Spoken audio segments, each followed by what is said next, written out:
are paid to go as fast as possible, this track takes speed to a whole new level. And here at Speed, we give you a front row seat. What, you're not ready for 200 jaw-dropping laps around Atlanta Motor Speedway? Too late.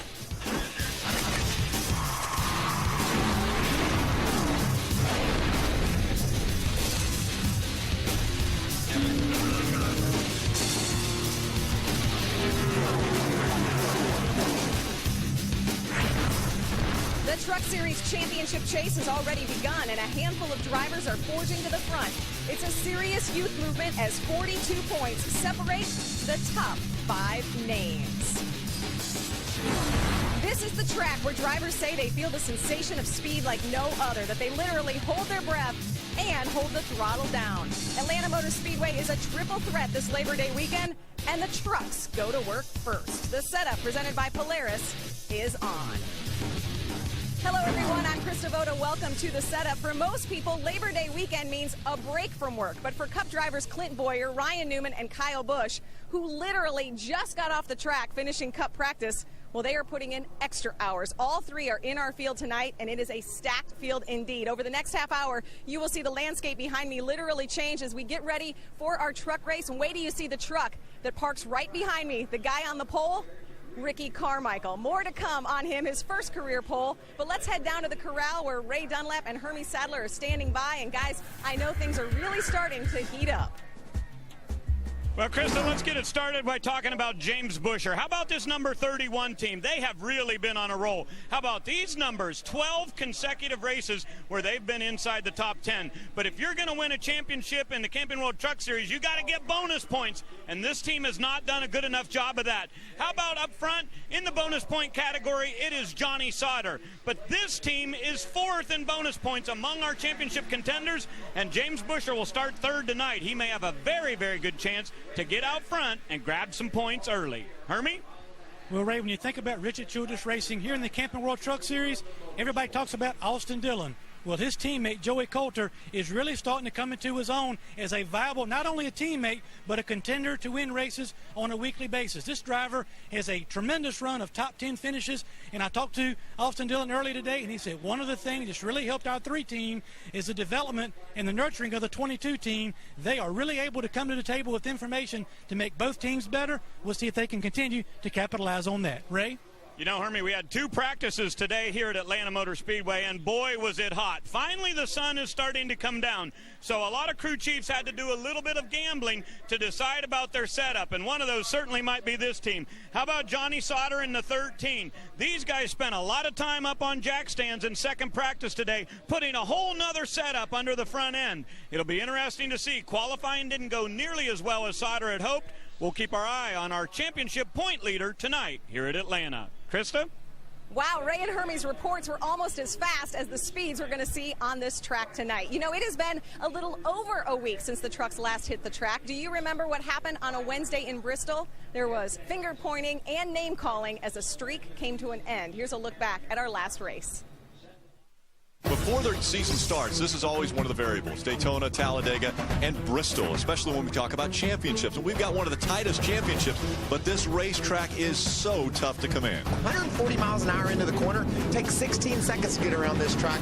Only about 4 of them will they be holding the steering wheel straight. They're all on their feet here in Bristol. Coming out of turn 4. Green flag in the air. We're underway. The progressive banking here, you don't automatically have to be on the bottom of the racetrack. The outside works well, too. Sliding sideways into turn number 3 is 4 today. Unbelievable. He was racing with a 31 at James Busher. James was in the middle of the racetrack. Don't know if there was some contact.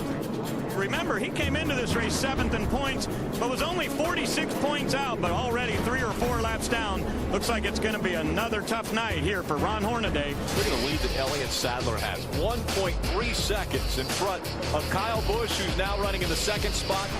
Oh, bad move, Jake. Hey, he's going to chase down Jake from the 0-1. He's going to run into him after the caution comes out. There's a contact right there. Down on the bottom, the 29 of Parker Clearman. Way up the racetrack has to go Elliott Sadler in the 24. Kyle just ran that corner like Elliott wasn't there, didn't he? What about Kevin Harvick? What an aggressive restart he had. Oh! Kyle Busch into the wall hard. Elliott Sadler and Kyle Busch made contact. No caution. We stay green. Those guys all got going in a hurry. Kyle Busch Busch trying to make his way down the racetrack. He is still slow as we pass the halfway point. Do you remember when Elliott and Kyle got together and Elliott ran up and sort of hit Kyle in the back to let him know he didn't like what he saw? And there Kyle goes for retaliation. Hits the 24 of Elliott Sadler. Sadler goes around. This time the caution comes out. Holy cow. Do you think he dumped you intentionally? Yeah, sure he did. Where's his paycheck come from, right? Kevin Harvick, he's going to go to victory lane in the Truck Series from Bristol. We gave him a take a little bit tonight, and he run me high. Then he was trying to run me high again, and I was just there. I just don't think he knew I was there. Kind of ready to sell, but I hate it for his guys because they got a tow truck, and we do too, and neither one of us had a good night. After that, the Ford point standings look like this. Ron Hornaday loses the most ground, falling 2 positions. Joey Coulter gains 2. Matt Crafton loses a spot. Up top, Johnny Sauter continues to lead. Timothy Peters and Austin Dillon flip-flop. So Dillon, who was the points leader 2 weeks ago, is now 29 out of first. Ray, is it time to panic? I don't think it's time to panic, but the last 2 races certainly have been disappointing for the 3 team. And I talked to your crew chief, Danny Stockman, and he said, look out, folks, because here comes the 3. We're going to be hammered down. It's all we can do now. It's no holding back. Our time is now, so we got to go, and we're going to give it all we got for these last 9 races starting tonight. And I can't wait. Keep the Bass Pro Shops team up front. Chevrolet's running good this weekend, so we'll see what we got. By the end of the night, we'll be up front. Can you win Atlanta? Yes, sir. We can do it. All right. Austin Dillon saying they can do it. Let's find out about our pole sitter. He's standing by with Hermie. Well, if Ricky Carmichael, Austin Dillon said if he can win, if he's got to do it, he's got to go through you to get it. Your first career pole over 177 miles an hour. You got a fast truck. Have you got a fast truck for 200 miles? Yeah, I think so. The thing was great in both practices and race trim, and obviously the pole speaks for itself. So we're going to do the best we can, man. It's baby steps, you know what I mean? We were fastest in practice last week, a couple weeks ago, fastest this week, and then with the pole. So we're getting closer. A win would be nice, but the way we've been finishing, heck, just inside the top 5 would be good. But I think we got a really fast Monster Energy Chevrolet, and I'm ready for this race tonight, no doubt. Be patient and let things come to me. That's Ricky Carmichael. He starts on the pole. First career pole for the GOAT.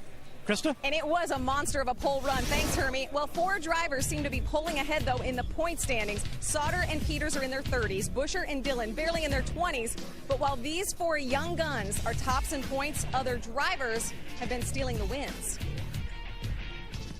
A big lead coming out of turn number 3. Kevin Harvick will win at Pocono. The caution and the checkered flag will fly. Kevin Harvick will win again in the Camping World Truck Series. He's won the 2 previous races in the Camping World Truck Series, and he's going to go to victory lane in the Truck Series from Bristol. Well, the truck may have a 2 on the side, but it has been number 1. If it's on the track, chances are it wins or finishes well. Those are the 5 different drivers who have driven the number 2 this season. The numbers don't lie. Tonight, Clint Bowyer is piloting that number 2. Ray? Well, I'll tell you, when you look at his numbers, either first or second in qualifying and race finishes this year, that's a pretty good average. I tell you, these trucks are awesome. You know, KHI does such a great job. Thankful to be driving such great equipment.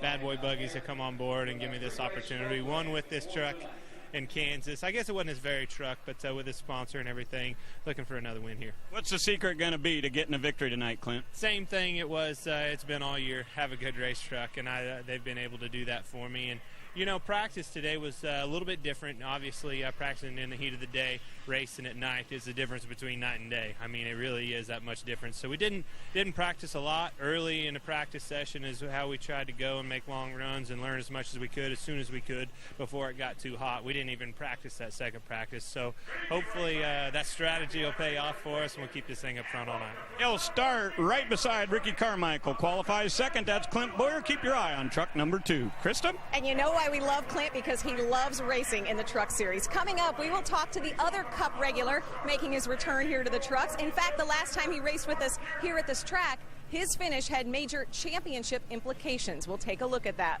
But first, we need to give a major thumbs up to some of our drivers from what they did last week at one of NASCAR's toughest tracks.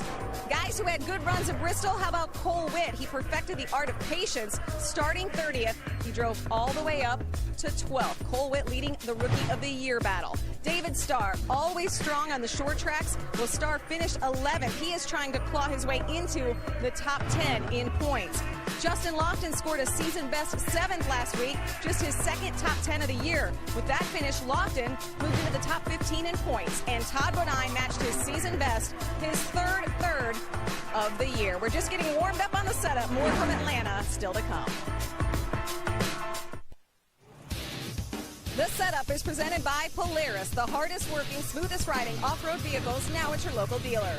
Brought to you in part by Camping World and the Good Sam RV Club. Everything for the RV lifestyle, including RVs, accessories, warranties, insurance, roadside assistance, and more. And brought to you in high definition by Funai. Funai, fun and innovative. Experience more at FunaiAmerica.com.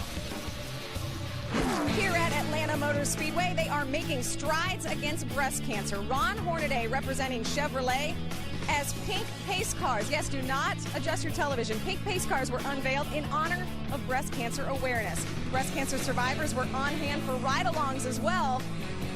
And we are pretty sure that's Hornaday in that lead pink car. The crowd loves it. A great cause. Kudos to Atlanta Motor Speedway for all they are doing. Matt Crafton says over and over again that this is his favorite track. The speed, the banking, the tires. He loves the options. Hands down, his favorite stop of the year. When a star driver makes a cameo and wins, that's good, right? But what if that win takes points away from a teammate who was racing for the title? Well, that's exactly what happened right here 3 years ago. Take a look back as we crack open the vault.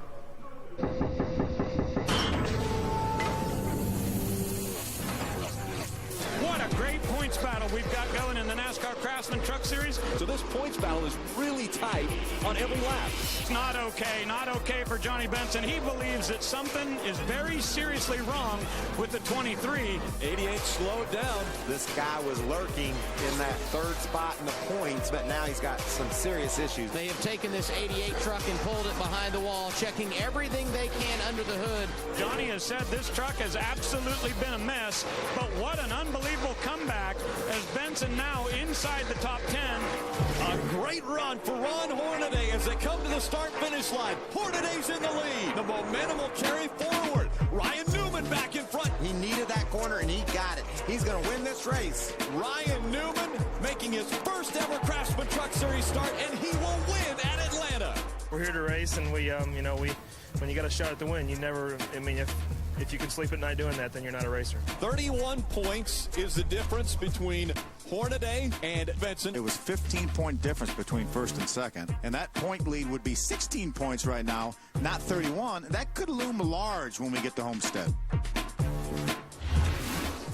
Well, tonight, Ryan Newman is not driving the 2. Instead, he's driving the 08. Why? Well, that was the number his good friend Bo Slocum drove in ARCA. This past spring, the 26-year-old lost his heroic battle with cancer.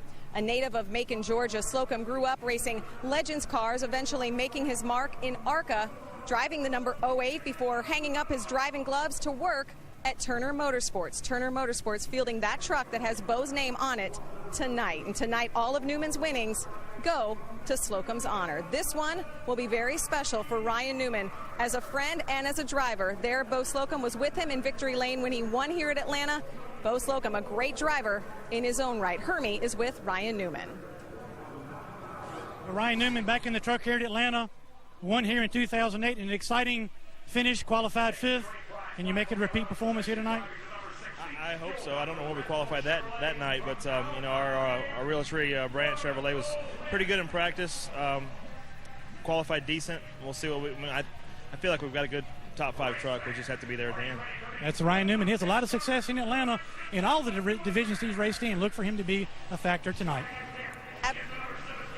Absolutely, Hermie. From Sprint Cup drivers with tons of Atlanta success to first-timers here at this lightning fast track, we have a little bit of everything. Standing by upstairs in the broadcast booth, Rick Allen, Phil Parsons, and Michael Waltrip. So, guys, with that much variety, what are we in store for tonight?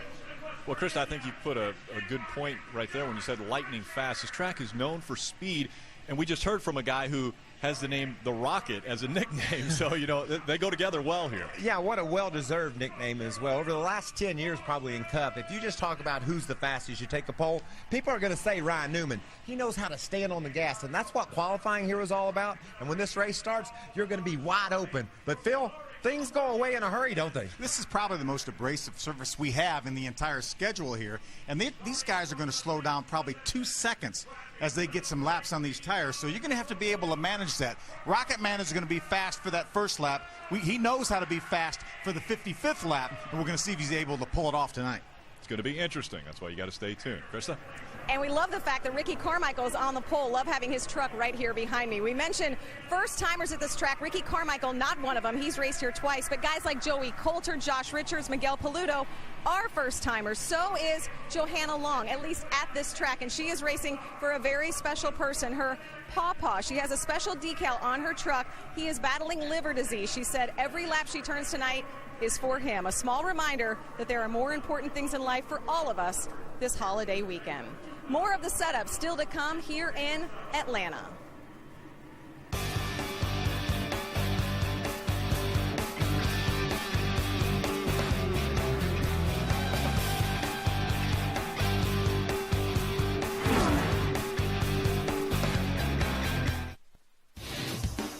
The setup is presented by Polaris, the hardest working, smoothest riding off-road vehicles, now at your local dealer.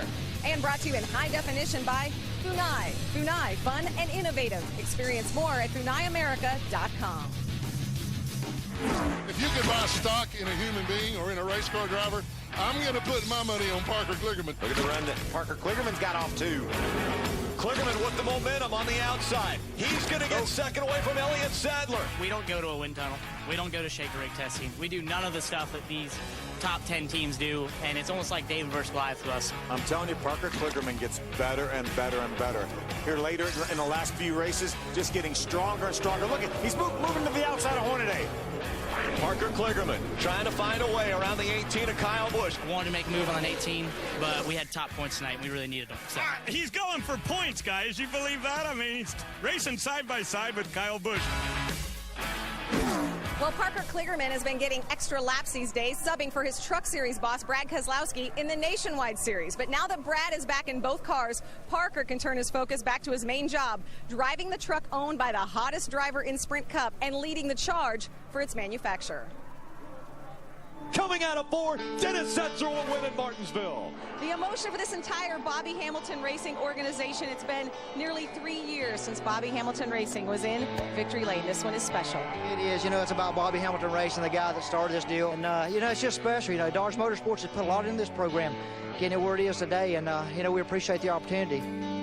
Dodge and Ram became their own entities over the last year.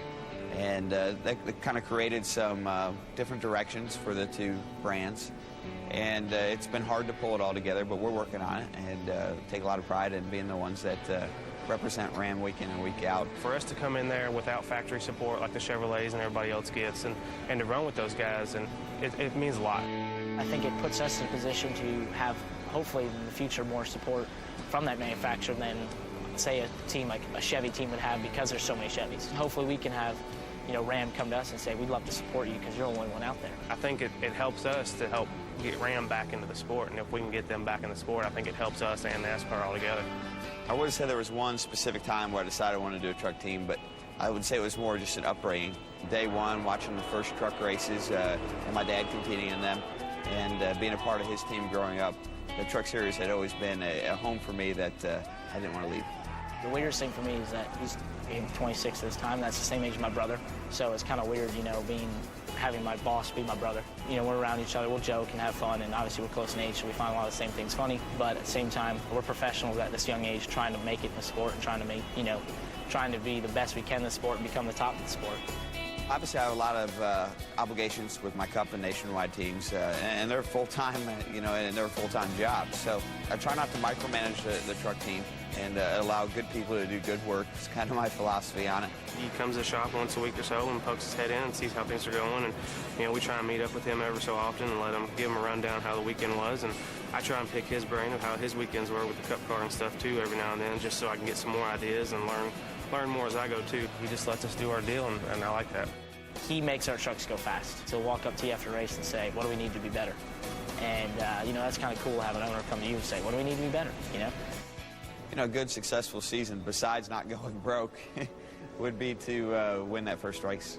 Maybe we're not going to go out there and lead every lap and dominate, but we're going to run 3rd to 5th and we're going to be there at the end to capitalize on the late race restart or capitalize on someone else's misfortune to go out there and take that win.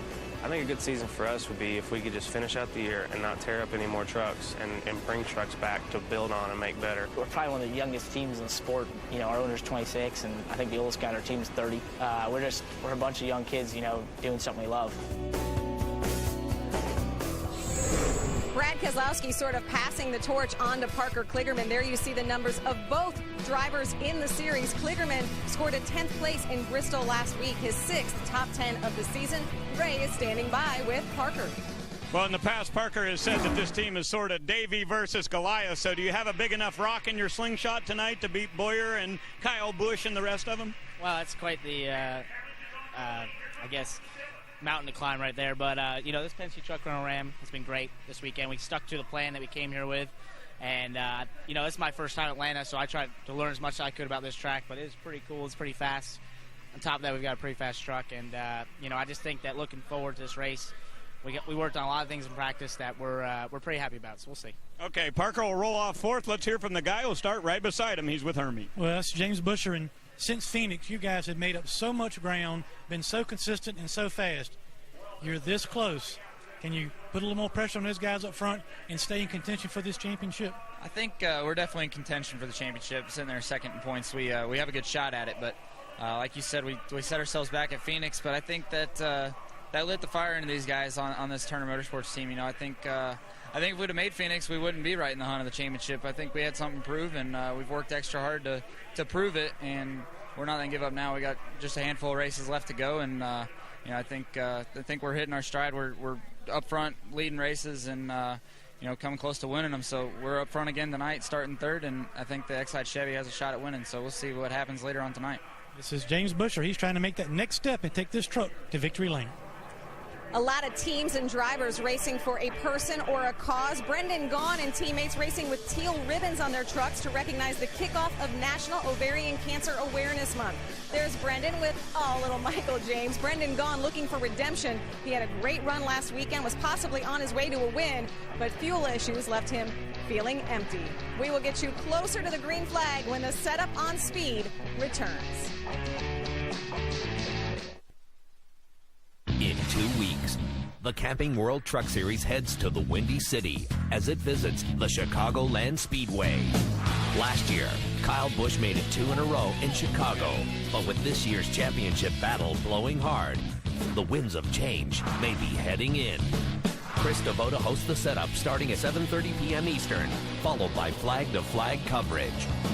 Only on Speed. Well, Kyle Busch has already locked up a chase ticket. He's often a lock when he's in a truck as well. He is in the field. Ryan Newman, also an Atlanta winner. Clint Bowyer hoping for some truck mojo. But they are not the only names on the marquee. Names like Hornaday, Carmichael, Dillon, and Sauter are ready to steal the show.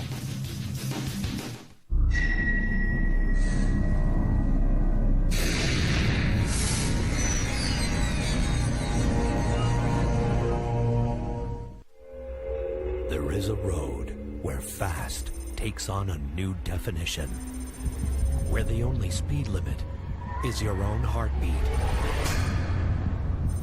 where the flicker of the lights can smear objects on your path into blurs of chip paint. Look out, look out, look out! Where every seat is witness to the journey of the sound of speed.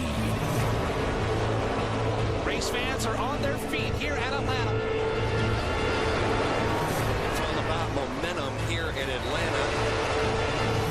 This evening, Atlanta will showcase the bright lights of tomorrow as they take on some of NASCAR's elite. Wheel-to-wheel racing as we come to expect here in Atlanta. Tonight, the NASCAR Camping World Truck Series will reach speeds in excess of 180 miles per hour. One lap of racing to go. Great trucks going everywhere. And when it's over, 200 miles just won't be enough. When and where will they make the move? Atlanta hasn't disappointed with the weather, and we're expecting the same generosity with speed at this mile-and-a-half racetrack. Welcome to the NASCAR Camping World Truck Series Good Sam RV Club 200, presented on Speed by Warrior. The last race for the trucks saw beating and banging on the short track of Bristol. This week it's all about raw speed and who can control it the best. In qualifying earlier today, it was Ricky Carmichael for one lap. Kyle Busch, Clint Boyer, and Ryan Newman are all in the field wanting to play the role of spoiler on the hopes of Carmichael and the other 32 regulars. We're just minutes away from 200 miles of pure speed. To kick things off, let's go trackside for tonight's pre-race ceremonies. Ladies and gentlemen, please rise and remove your hats as the Henry County Police Department presents our nation's colors. And please remain standing as Elliot Yancey with Motor Racing Outreach offers tonight's invocation. Let's pray. Father, we pause among the excitement of a great race weekend to honor you and to recognize you and all that you've done for us, Lord. Thank you for your amazing grace and the access to you that grace allows. Thank you for the beautiful weather this weekend. God, we pray for the troops that are serving both overseas and here at home. And God, we just pray for their protection. Lord, we pray for the safety of the drivers and the crews, the safety teams and the officials tonight as they put on an amazing show. Lord, thank you for just a great weekend, and protect the fans as they come to and from the track and enjoy the excitement of race weekend. Lord, it's in Jesus' name that we pray, and in Jesus' name that we go. Amen. To honor our troops, please place your right hand over your heart as the McDonough Presbyterian Men's Choir performs our national anthem. Oh, say, can you see by the dawn's early light, once so proudly we hailed at the twilight's last gleaming, whose broad stripes and bright stars through the perilous fight o'er the ramparts we watched were so gallantly streaming, and the rocket's red glare, the bombs bursting in air, gave proof through the night that our flag was still there. Oh, say does that star-spangled banner yet wave o'er the land of the free and the home of the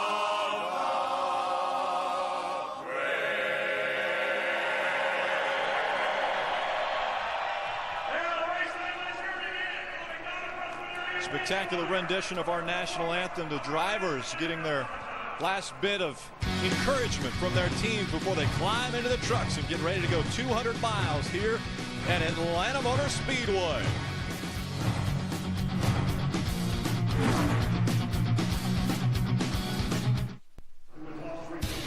The NASCAR Camping World Truck Series is presented on speed by Warrior. September 9th, family is worth fighting for. Warrior and Theater, September 9th. Brought to you in part by Camping World and the Good Sam RV Club. Everything for the RV lifestyle, including RVs, accessories, warranties, insurance, roadside assistance, and more. By Allstate. Mayhem is everywhere. Protect yourself. Allstate. Are you in good hands? And in high definition by Funai. Funai, fun and innovative. Experience more at FunaiAmerica.com. Gorgeous evening in Atlanta. Let's go back trackside for our storylines with Krista Voda. Well, it's Labor Day weekend. No break here. Time to get to work. Some reasons to watch this race. The pressure is on Clint Boyer, the two truck going for 4 wins in a row. Clint Boyer won in the number 2 earlier this year in Kansas. Super teams ignite in the form of domination. Kyle Busch Motorsports and or Kevin Harvick Incorporated have won the last 5 truck races at Atlanta. But Kyle Busch, who's in this field, is coming off 2 bad finishes, a 25th and a 30th.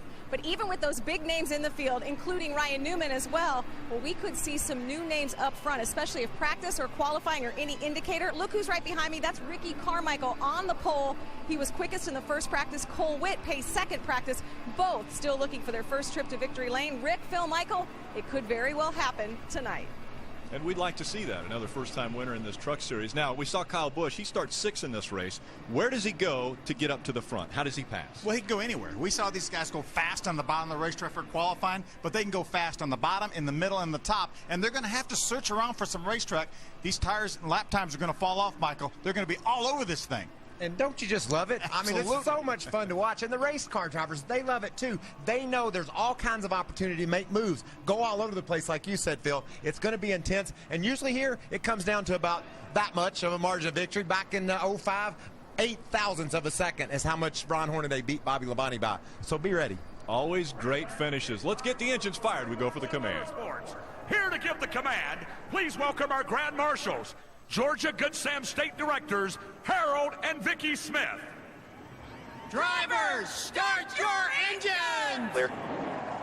Okay, go ahead and fire it up here. Good, fire up. Engines have come to life while the drivers are strapped in. We're getting ready for 130 laps, 200 miles at Atlanta Motor Speedway. Buckle up. Welcome back to Hampton, Georgia, just south of Atlanta at Atlanta Motor Speedway for the Good Sam Club 200, presented by Warrior here on Speed, your motorsports authority. Gorgeous evening for racing. The temperature has come down to a respectable 85 degrees after being up in the mid-90s earlier today. And just a slight breeze. Everyone will welcome that breeze as you see the clear skies. A great shot of the moon. Your starting grid is going to roll across the top of the screen. Ricky Carmichael grabs his first career pole. Clint Boyer will be on his either inside or outside, whichever Ricky decides will be his starting position for this race. We want to look at our Warrior track description and race analysis, look at the particulars of this racetrack. As you can see, this racetrack is just a touch over 1.5 miles. This is the 5th of 10-mile-and-a-half races this year for the Camping World Truck Series. Michael, our pit window is somewhere between 52 and 57 laps, and by the time these guys get to 50 laps, they're going to want some tires. Their tongues are going to be hanging out. They're going to be all over this racetrack. There's not a lot of grip. Be interesting how the pit strategy works out late in the going. Fresh tires would really help you. Can you preserve what you've got and have that chance to put them on at the end? These guys have an extra set of tires for this race. They got 5 for the weekend. Those are the particulars of Atlanta Motor Speedway. We want to find out a little bit more about some of the drivers in this field tonight in our Speed Spotlight. Let's start off with Ray Dunlap. Well, thank you, Rick. You know, when most drivers start their racing career, it's usually in a go-kart, but not for Josh Richards. At age 14, he jumped in a 700 horsepower dirt late model, and he's one of the best in that type of racing anywhere in the United States. He's won a couple of championships in the World of Outlaws, and he's got another shot at winning that title again this year. But I've been very impressed with his progression in just 4 races so far in the Camping World Truck Series. First couple didn't start out too well, and he didn't know all the rules. But Josh told me today he really feels like this team is coming around, and he thinks there's a shot at a top 10 run tonight right here at Atlanta. Hermie? Well, Ray, Justin Marks is making his 13th start of this 2011 season, but he's making his first start in this 98 truck for Thor Sport Racing. He got a pole at Dover earlier this year and 2 top 10 finishes. He qualified 24th, but I talked to Justin before he got in the truck tonight. He said, this truck is fast. I got a little bit loose in qualifying, but I'm looking forward to showing what I can do in this 98 truck. And he told me what a difference it makes to be at the racetrack, to have teammates. He's a teammate of Johnny Sauter and Matt Crafton, and he's looking forward to this opportunity tonight. Let's see if he can take advantage of it. Phil? Hermie, I want to shine a spotlight on 38-year-old Medina, Ohio driver Jack Smith. Most of Jack's experience comes in super modifieds and ASA late models. More importantly, Jack's owners, the Mittler Brothers, and sponsor Seal Wrap are supporting Operation Homefront. Operation Homefront helps military families with immediate financial needs, such as mortgage payments or a doctor bill. Race fans can text HERO to 50555 to make a $5 donation, and sponsor Seal Wrap will match that donation up until $10,000. And Jack will start his Seal Wrap Ford from the 28th spot, Michael. That's a great story, Phil. You know, in sports, you want to play some home games. 26th place starter Ryan Sieg is doing that tonight. He's from 40 miles down the road in Tucker, Georgia. He's made 52 starts over the last 3 years with a best finish of 7th at Texas just a couple of months ago. We learned at Texas, Ryan loves to go fast. Top speeds at Texas, a little bit over 185. The same right here, boys. So look for Ryan to have another great run. Thanks, Michael. We want to ride along with a few drivers tonight. One of those being Colin Brown. He'll carry our Ford camera tonight as he'll start from the 15th position. We're also going to ride along with our point leader, Johnny Sauter. Johnny will start the Funai Cambridge Chevrolet in the 12th spot. Our 6th place starter is Kyle Busch. And you know, Phil, we've seen him pass on the apron out next to the wall. So we've got a great seat. We're going to see a lot of great shots from this Toyota onboard camera. James Busher starts in the 3rd spot just behind that front row.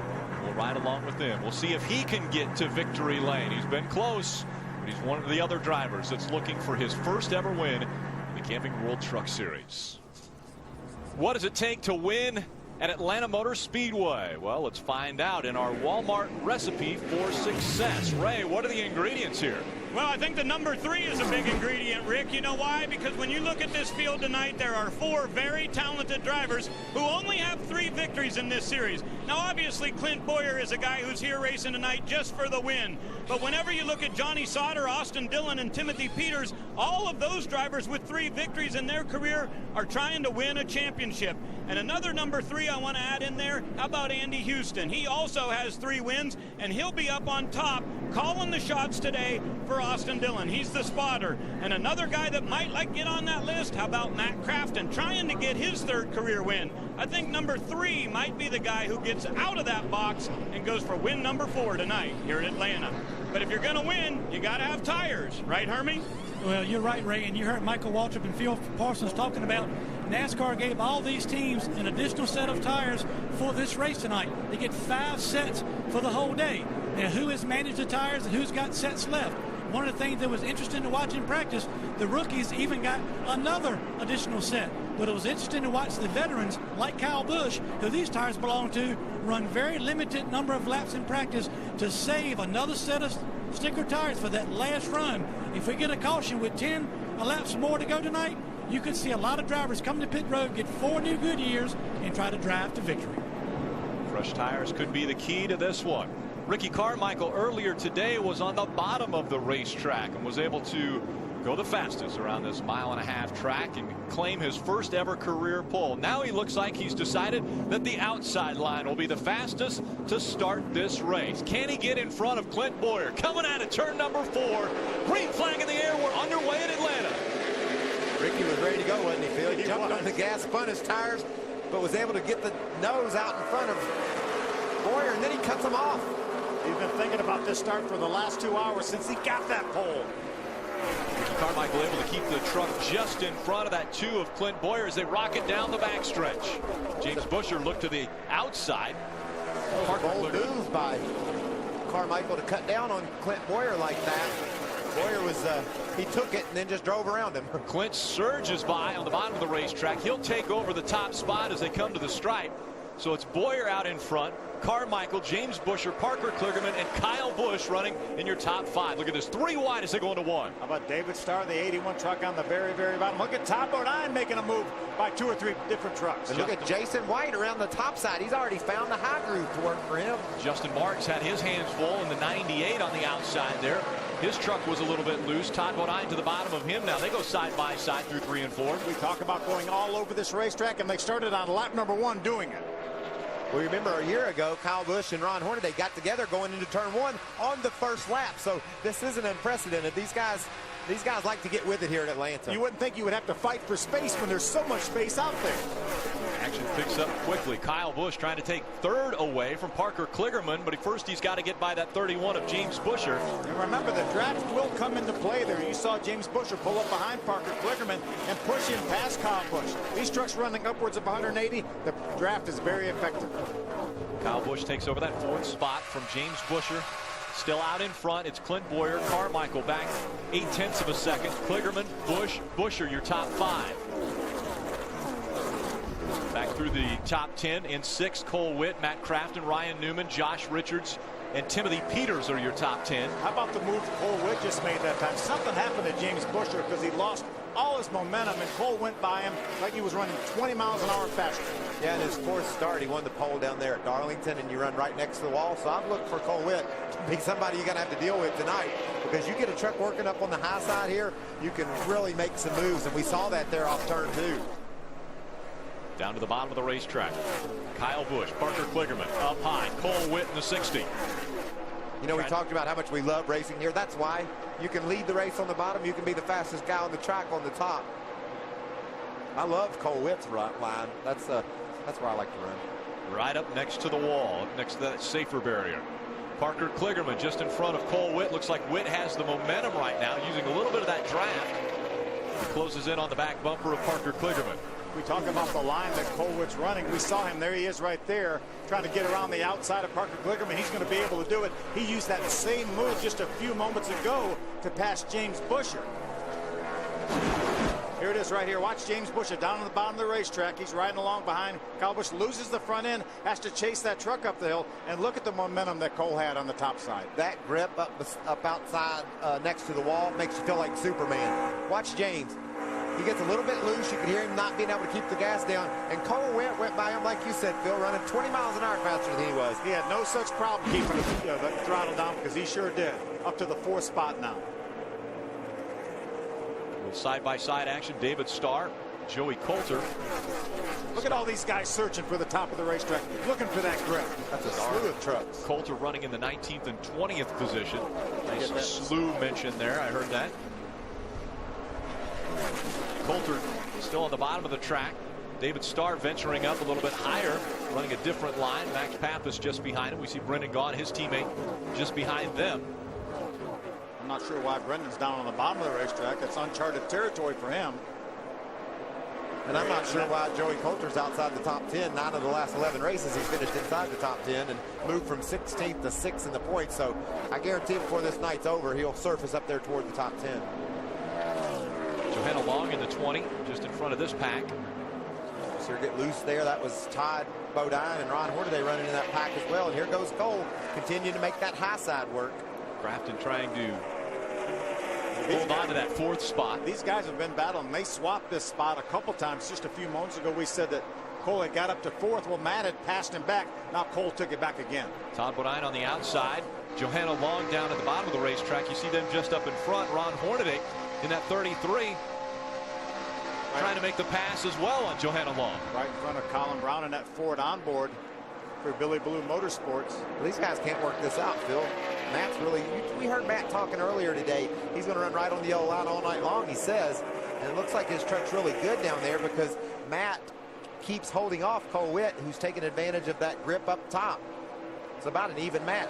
Sure is. Cole had that momentum from the high side there. Just about is able to clear Matt, but he doesn't want to go to the bottom and clear him. He still wants to run the top of the racetrack. Good gap between our race leader, Clint Boyer, right there. His Bad Boy Buggies, number 2. Kevin Harvick Incorporated Stables. And the 2nd place driver, Ricky Carmichael, who started on the pole. He is back 3.2 seconds. How much will the tires fall off? That is the big question. Will they fall off quicker for Clint Boyer, who's already put a 3-second lead on Carmichael? Or will he hang on and get another win in the Camping World Truck Series? Clint Boyer out in front again.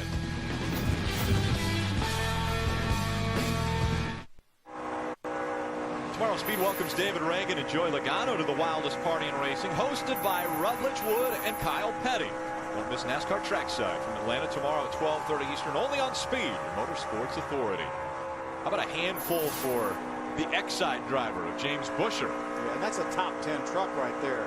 You think he's not busy in that cockpit? I just love that. That just goes to show, you know what he's reporting to his teams? Pretty good, I think.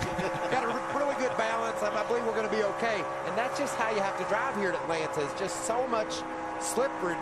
It's so slippery with the tires, and the back end just slips around so much. It's just hard to get a hold of anything. You see Clint Boyer right there. You see the gap all the way back, almost 5 seconds back to Kyle Busch now, who has taken over the 2nd spot. And these guys, Michael, have already slowed down a second and a half over their fastest laps earlier in this race. You heard that throttle. You heard Kyle Busch back off that throttle. We saw no such thing in qualifying. Wow, Nelson Piquet Jr. hands full in the 8 as well as he slid all the way through turn 4. I bet he's thought, no one told me about this. He's making his first start here, and there's, I'd say, Phil, it's fair to say there's nowhere else like Atlanta. Not now.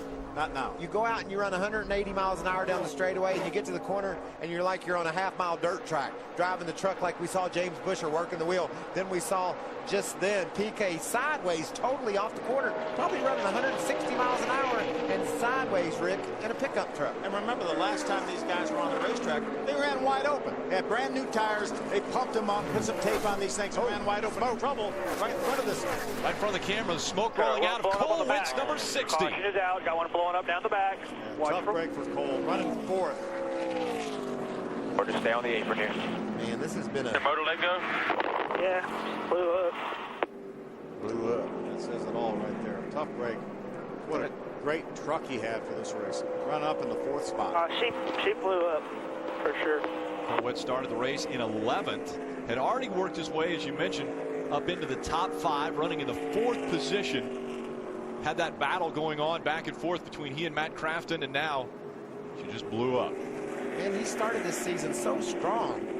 Rookie point leader, everything was going great. Top 5 finishes. We talked Cole down at Darlington, and it's all gone to pieces. And he had such a fast truck here tonight. There he is, exiting turn number 2. Back in the throttle hard, right in front of Matt Crafton. Caution flag immediately coming out. Also blew the engine at Texas, so they have had their problems on that 60 team. Went to Dover and ran second. Maybe if you put it next to Darlington, maybe the second toughest track these guys race on. Teams up on the wall getting ready for their drivers to maybe make their way onto pit road. We've already completed 19 laps. Clint Boyers led all 19. All the leaders are on pit road here in Atlanta. That includes Kyle Busch. He is reported to crew chief Eric Phillips. His truck starts a little bit tight, then goes to the loose side. It's going to be 4 tires, Sunoco fuel, and an air pressure adjustment for Kyle Busch. Now, Matt Crafton, he's currently running 4th. His truck is the other way. It's tight.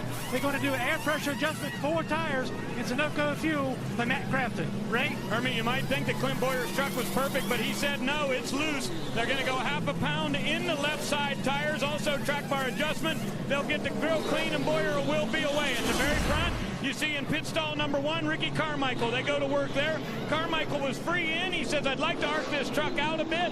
He's going to go out of the pits about 7th or 8th, it looks like, guys. Yeah, great race off the pit road. Clint Boyer just in front of the 18 of Kyle Busch. Changing the battery on the 17 of Timothy Peters. Very unfortunate for that guy battling his way up through the top 10 in points. Wednesday night on Speed, Dumbest Stuff on Wheels is back. You've always heard the picture is worth 1,000 words. Well, just watch. This is just a sampling of what you'll see. Watch this one. Watch this one. Take a look at this. Have you ever worked in a warehouse where you drove a forklift? Yes. Well, this guy doesn't drive one anymore, I guess. And my result looked a whole lot the same, Rick. Again, that's Wednesday night on Speed. Dumbest Stuff on Wheels. Under our first caution, it was the 60 of Cole Witt. Engine expired. Looks like they're working on Ryan Sieg's truck a little more than he would like. We'll be back.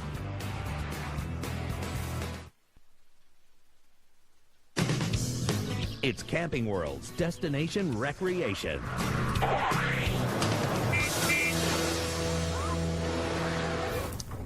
You know, I hope by now you've come to realize that Camping World and Good Sam have created a really great partnership. And one of the things that Good Sam has been offering for years that I hope you'll take advantage of is RV-specific insurance. Are you going to own one of these beautiful units and allow Johnny Local Insurance Guy to cover it? Do you think they're going to know exactly what it needs when you have a problem? And what if it's a total loss? Now, Camping World and Good Sam offer multiple different options. One is a policy that allows you up to $3,000 for your personal belongings. And they also have a coverage which will give you 100% full replacement cost. Do me a favor, go online, check out campingworld.com, and put in keyword insurance. Guess what? Life comes at you fast, and a lot of crazy things can happen. Welcome back to Atlanta Motor Speedway as we're getting ready to get the restart of the Good Sam Club 200 here. I want that guy on my side, Rick. If I'm going to get in a camper and go down the road, Good Sam looks so peaceful. I'm not sure that Timothy Peters is going to be able to drive away with man and his legs hanging out the passenger side of the truck. Ray, also problems going on with the 17, right? Yeah, at first they thought it was an alternator issue. They did change the battery on this last round of pit stops, but they think now it had something to do with the ignition box. So he switched over to the B box, and the guy who jumped in the window was to completely unplug the A box, so that way it's not drawing power continuously. And now let's check in at the other end of pit road with Hermie. Well, Ray, the 13 of Johnny Sauter spent an extended amount of time on pit road with the hood up. I came down and checked with the team, and it's not an engine problem. They were dragging the racetrack. They physically had to go in there and raise the front of that truck to get the splitter off the track. Sauter hopes that helps his handling condition.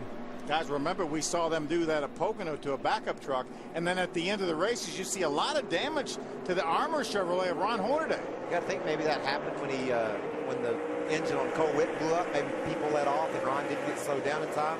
Look at this restart by Kyle Busch. He's going to try to push himself ahead of Clint Bowyer. Bowyer trying to restart on the outside. That's what Ricky Carmichael did at the beginning of this race, and now able to surge ahead as they go down the backstretch, but just by about a quarter panel. Here comes the 18 once again. I don't think Clint's going to want to give this lead up. That's our super teams right there, boys. They're racing for the Truck Owners Championship. Contact.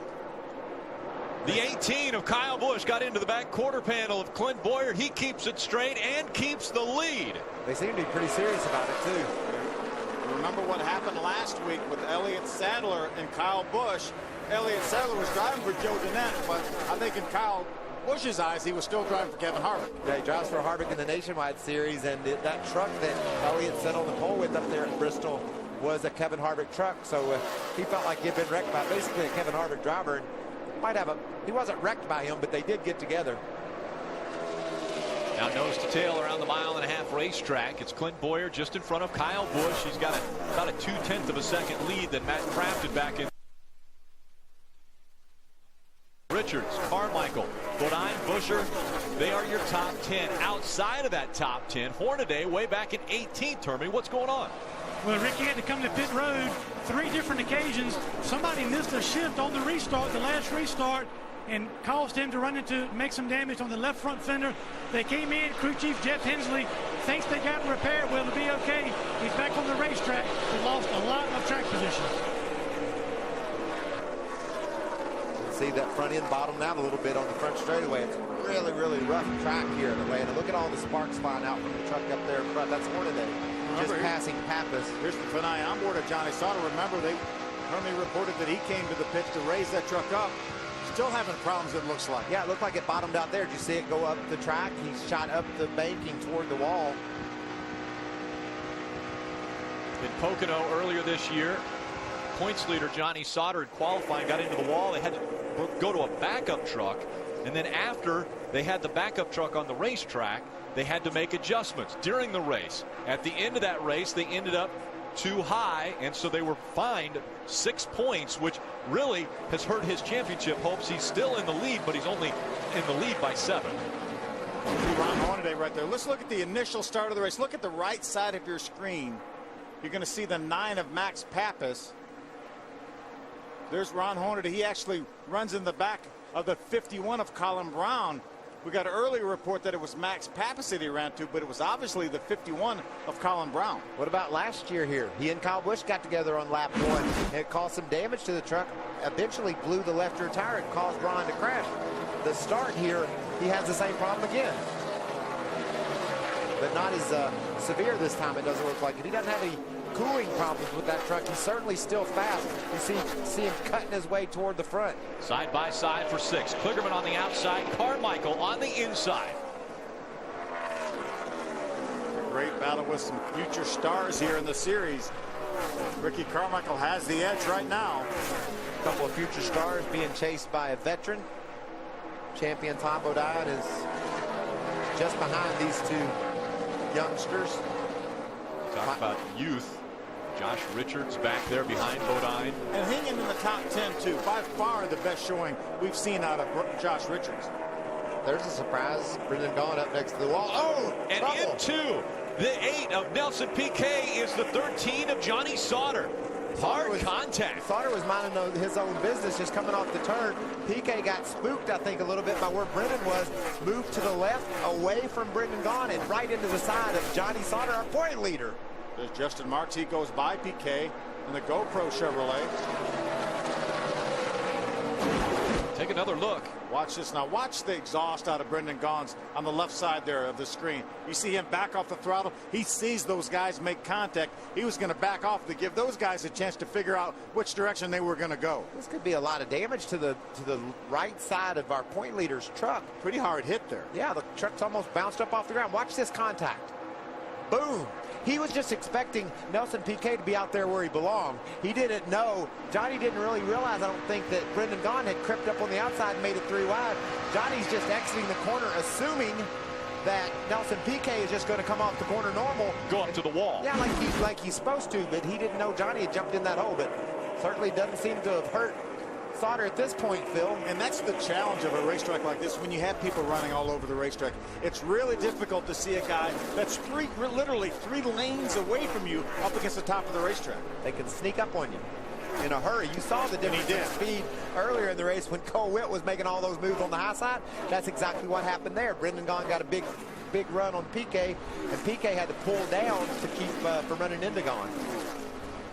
On the restart, Clint Bowyer did exactly what he did at the start of this race. Now he's pulled away to a 1.3 second lead over Kyle Busch as the battle continues between Sauter and David Starr for position. Caution's out. We're hearing caution once again on the racetrack, this time turn 4.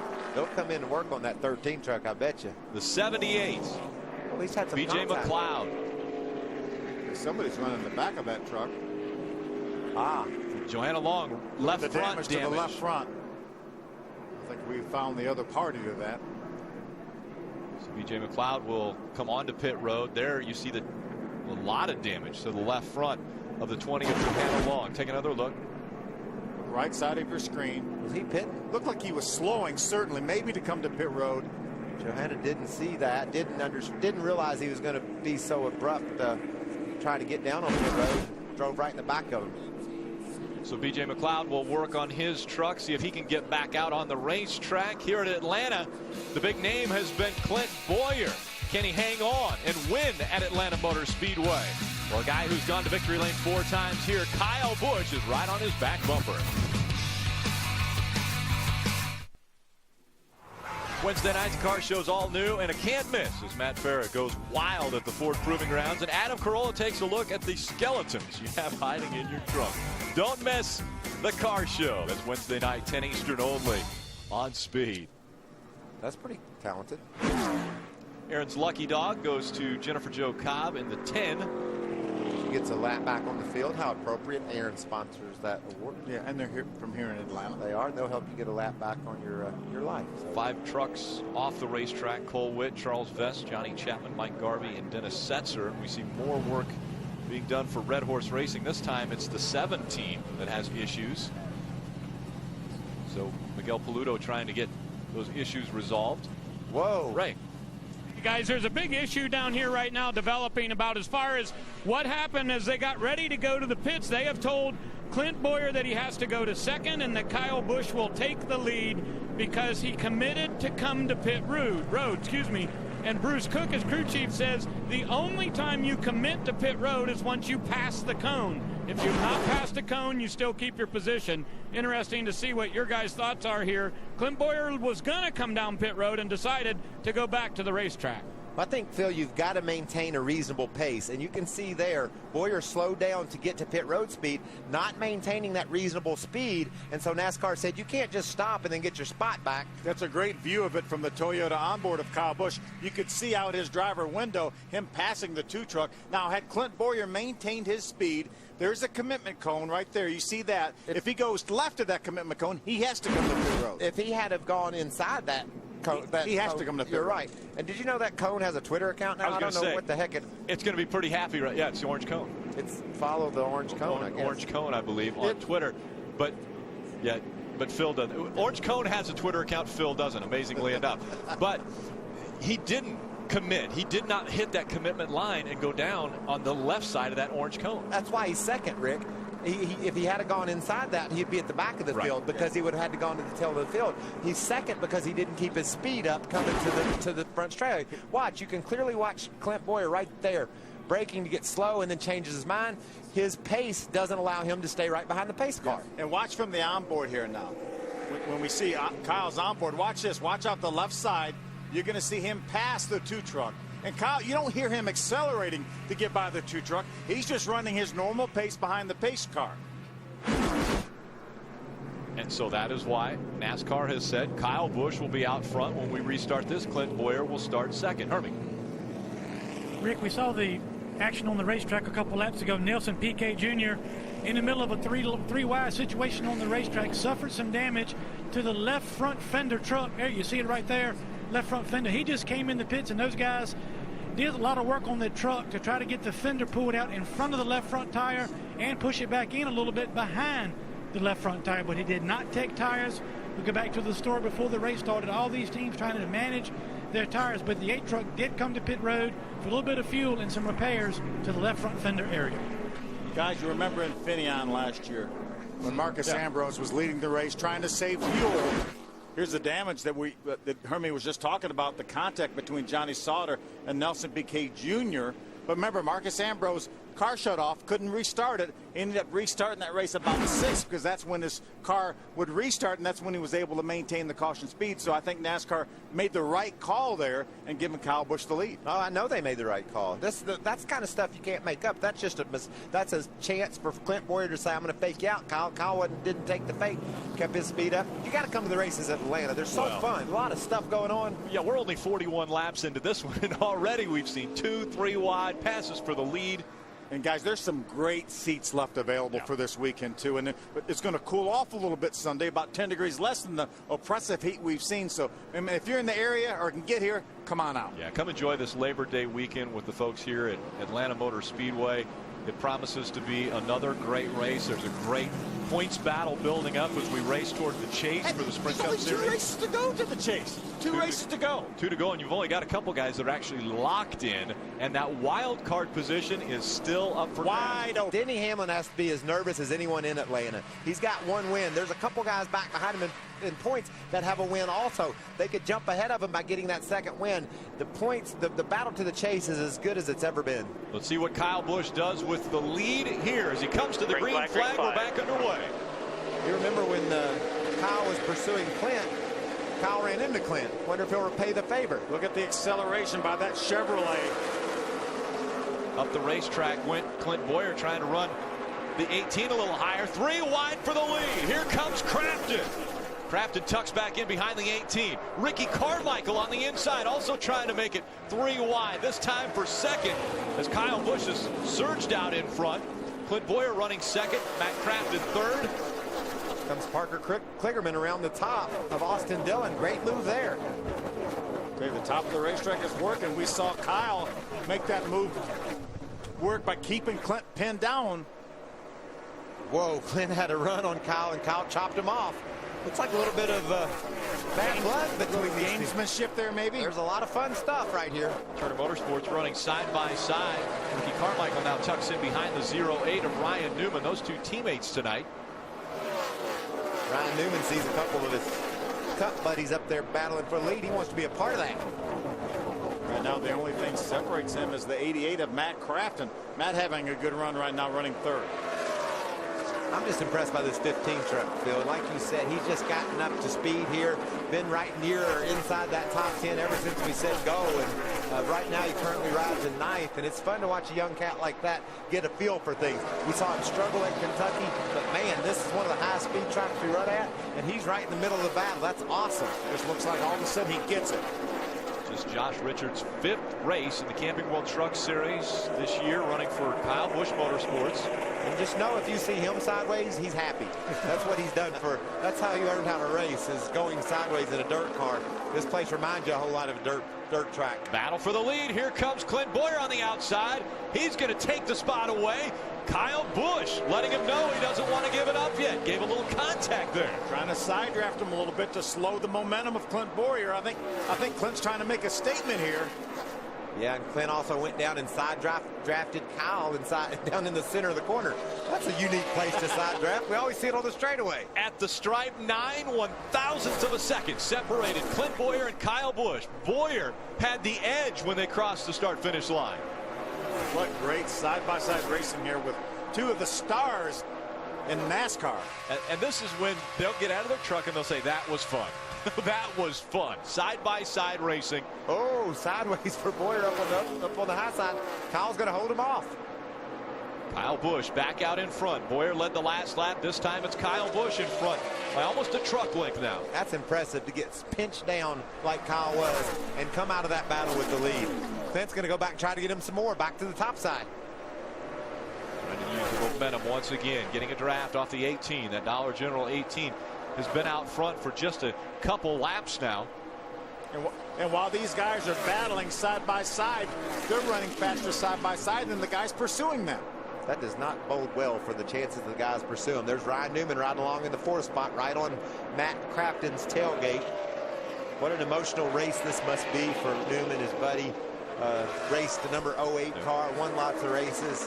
Bo Slocum lost his life earlier this year to cancer. We got to spend a lot of time with Bo how about Kansas? Kansas had a great finish, had finished in the top 5, and really his career was on the upswing. That was actually after he had already battled cancer one time and beat it. So tough loss for our sport.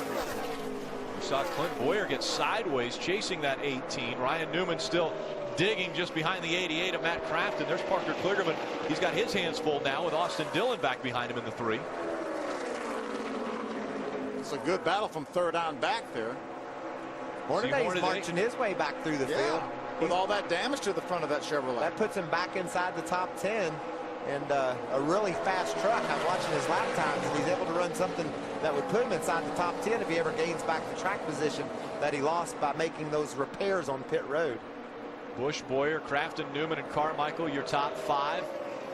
Bowyer had his hands full just moments ago as he was chasing after and trying to take that lead away from Kyle Busch. Now you see about 3 to 4 truck lengths separating the 2 trucks. He likes that middle line. He tries to get a run on the outside of Kyle Busch. And look, he was on the gas hard. The thing didn't stick. And, man, that's about as sideways as you'll see one of these babies here. And his background's dirt as well, so that's not altogether unaccustomed for Clint. Look at that. Look, did you see those front tires turn dead right? 13 of Johnny Sauter hit the wall. Flat tire coming outside, coming to you guys, flat. So Johnny Sauter, right side. Going to ask for right side tires as he slows on the racetrack, making the hard left turn onto pit road. Man, it's been an interesting month or so for this team. See that right front tire is flat on that truck, Hermie. Yeah, Johnny Sauter coming to pit road. He's had a couple of tire issues during green flag conditions in recent weeks, really hurting his points position and his position on the racetrack. They're going to come in and get right side tires and try to get him back on the racetrack and fuel, but losing valuable track position is Johnny Sauter. That all stems back from the Nelson Piquet issue earlier. That was the other side. How about this side-by-side battle for the lead? It was the right side. He slid up and hit him. Great battle for the lead. Kyle Busch back to the bottom of the racetrack. Clint Bowyer, though, battling on the outside again. Look at that. Oh, look at Kyle Busch sideways. Coming out of turn number 4. And Clint Bowyer back in front of the field. How fun is this battle? Holy cow. Clint Bowyer down to the bottom of the racetrack. Kyle Busch now moves up against the wall. We've seen Bowyer run the higher line around here. Look at that 2 truck leading the race, bouncing and dancing off the corner. You can tell he doesn't have any grip, but he's got his foot on the floor. So Kyle Busch running the high line. Clint Bowyer down to the bottom of the racetrack. Those two separated by 5 truck lengths now. A little over 0.2 of a second when they cross the stripe. Johnny Sauter into the wall, though. See, Johnny just gets a little high there. That he may have had a slow deflation of that right front tire. And if he did, and that's all the damage he did to that truck, that's really, really lucky. And that looks like indeed what might have happened. You can see he's not trying to run the top, Phil, but the tire goes flat right there and takes him up the track. Fortunate for Johnny, that thing just barely lost a little bit of air. And you know, when he had that contact that you mentioned earlier, Rick, we thought he'd come to pit road and work on that thing, but I don't think that team came to pit road. They didn't come to pit road. They sure didn't. They stayed on the racetrack. Nelson Piquet Jr.'s team brought him to pit road. How about Johnny Sauter running for a championship and the problems that he's had? Broken axle. Has a tire go down here. Got black flag from a win. Black flag from a win. The problems at Pocono, and now they continue at Atlanta. Can he battle back? Challenge. Clint Bowyer, Kyle Busch. Welcome back. Under caution, the 13 of Johnny Sauter back on pit road. Maybe whatever was causing that tire to go down before, they did not get repaired. Yeah, they just put tires on it maybe, Phil, and if it scraped that wall, whatever caused the first one to cut would have gotten worse when it scraped the wall, and then that one blew out and hit the wall again. This time more damage. You think these guys are coming to pit road, Phil? I think they have to. Here they come. Looks as though Clint Bowyer will lead them on to pit road, Hermie. Well, Rick, the 18 of Kyle Busch reports to Eric Phillips. He is loose if he tries to run the bottom of the racetrack, tight if he tries to run the top of the racetrack. They get 4 tires, Sunoco fuel, and looking at an air pressure adjustment in the right rear. Ray? All my guys are loose down on this end, Hermie. They're going to go half a pound down in the right rear and also just a tiny little bit of track bar adjustment to try to tighten up that bad boy buggy Chevrolet. On the bottom of the screen, you see the Realtree Chevrolet of Ryan Newman. He's going to get half as much of an adjustment as they did in the first round. He was a little bit loose off. Ricky Carmichael came in 4th, went out 7th on the first round of pit stops. He'll come in 4th this time, and he will get pushed away, but a crewman is down, and Carmichael will slowly exit the pits. Again, they're going to lose spots at the front of the field. Guy working on the front of that truck wasn't ready for Ricky to move, and he went. The guy goes down. Let's look at this again now. When they drop the jack, that's a signal for the driver to go. He's just trying to clean the grill a little bit, spin a little bit, maybe trying to take a little piece of tape off. And his foot got caught under the splitter. You could see, Phil, Ricky was probably just trying to help him a little bit out of the way, but his foot got hung. Didn't see that coming, so glad he got up. Walking it off. And picking up debris on pit road. We'll be back. More green flag racing from Atlanta. On September 22nd, Barrett-Jackson, the collector car event that makes automotive dreams come true, returns to Sin City. See the finest, rarest, and most amazing cars on the planet, all in one place, all up for grabs. Live coverage from Las Vegas begins September 22nd, 4 Eastern, exclusively on Speed. Jennifer Jo Cobb, once again, getting the Aaron's lucky dog, so gets a lap back. Currently on the lead lap, 27 trucks, all chasing after Clint Bowyer and Kyle Busch. We'll be right back, 60 seconds. Welcome back. Good Sam Club 200 presented by Warrior here on Speed, your motorsports authority. Atlanta Motor Speedway, site of the 17th race of the 2011 season and just the 12th race here at Atlanta for the trucks. I know there's a lot of action that goes on the lit part of that picture. I bet there's some that goes on over there in the dark part too. Did you start that sentence off with "I'd wreck"? I'd reckon is what I'd say. I was going to say I'd wreck, and then I thought, wait, what are you going to wreck? Why would you do that? Look at Johnny. Johnny Sauter trying to bounce back after scraping up against the wall. Yeah, being shown 3 laps down right now. How do you win a championship? With consistency. But they've had 3 finishes of the last 8 outside the top 20. But you know what they've come back with? 2 seconds and 2 fourths. So that's not consistent. But, man, when you pile up those top finishes, you can stay in the battle. He is going to have to rebound, but it might not be tonight. Green flag comes back out. Clint Bowyer, a great restart. Kyle Busch on the inside, holding his line. Ryan Newman in the 08 truck right behind Kyle Busch. Newman now goes to the outside. He's going to jump to the outside, see if he can make a move on Kyle. Opens up the bottom for Matt Crafton. Crafton looking to the inside. As Newman goes up high, tries to fall right in the tire tracks of the 2 in front of him. Bowyer, Busch, Newman. 1, 2, and 3 here in Atlanta. And here comes Matt Crafton. He doesn't want him to be 1, 2, 3.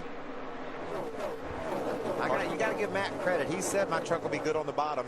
He stuck to it too. Parker Kligerman right behind that 88 of Crafton. Austin Dillon behind Ryan Newman. How about Hornaday? He's back up in the top 10 now. He's got his track position now, Phil. We've talked about how fast that truck is. He's gotten into position now where he can go up there and see how it stacks up against the top 5. You see this onboard camera shot right here of James Buescher. Folks, right now he's our point leader in the Camping World Truck Series. Because of the problems the 13 has continued to have and has been having this evening. James Buescher. We'll talk about it over and over if it continues. He's your points leader, and he missed a race earlier in the season. Didn't make the Phoenix race, so he has only started 15 of the 16 coming into this race. This will be his 16th start.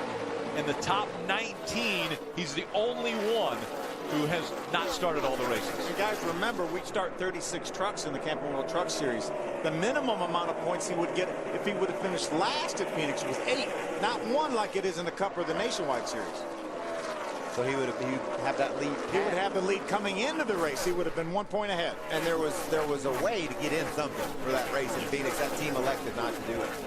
And I understand their reasoning. We saw it. We did a little feature on them during the setup show. They said we weren't fast enough. We didn't deserve to be in that race. But I think just like we saw in tonight's setup show when Ryan Newman passed Ron Hornaday for the win here at Atlanta, that the difference in points from first to second was enough to have gotten Ron Hornaday a championship that year. And they'll second guess at the end of the year if that does happen, where it comes down to maybe a 1 race difference. But right now, James Buescher continues his run for a championship in the Camping World Truck Series. That 22 truck with Joey Coulter strong, Phil. He's looked underneath Ron Hornaday a couple of times trying to make that pass.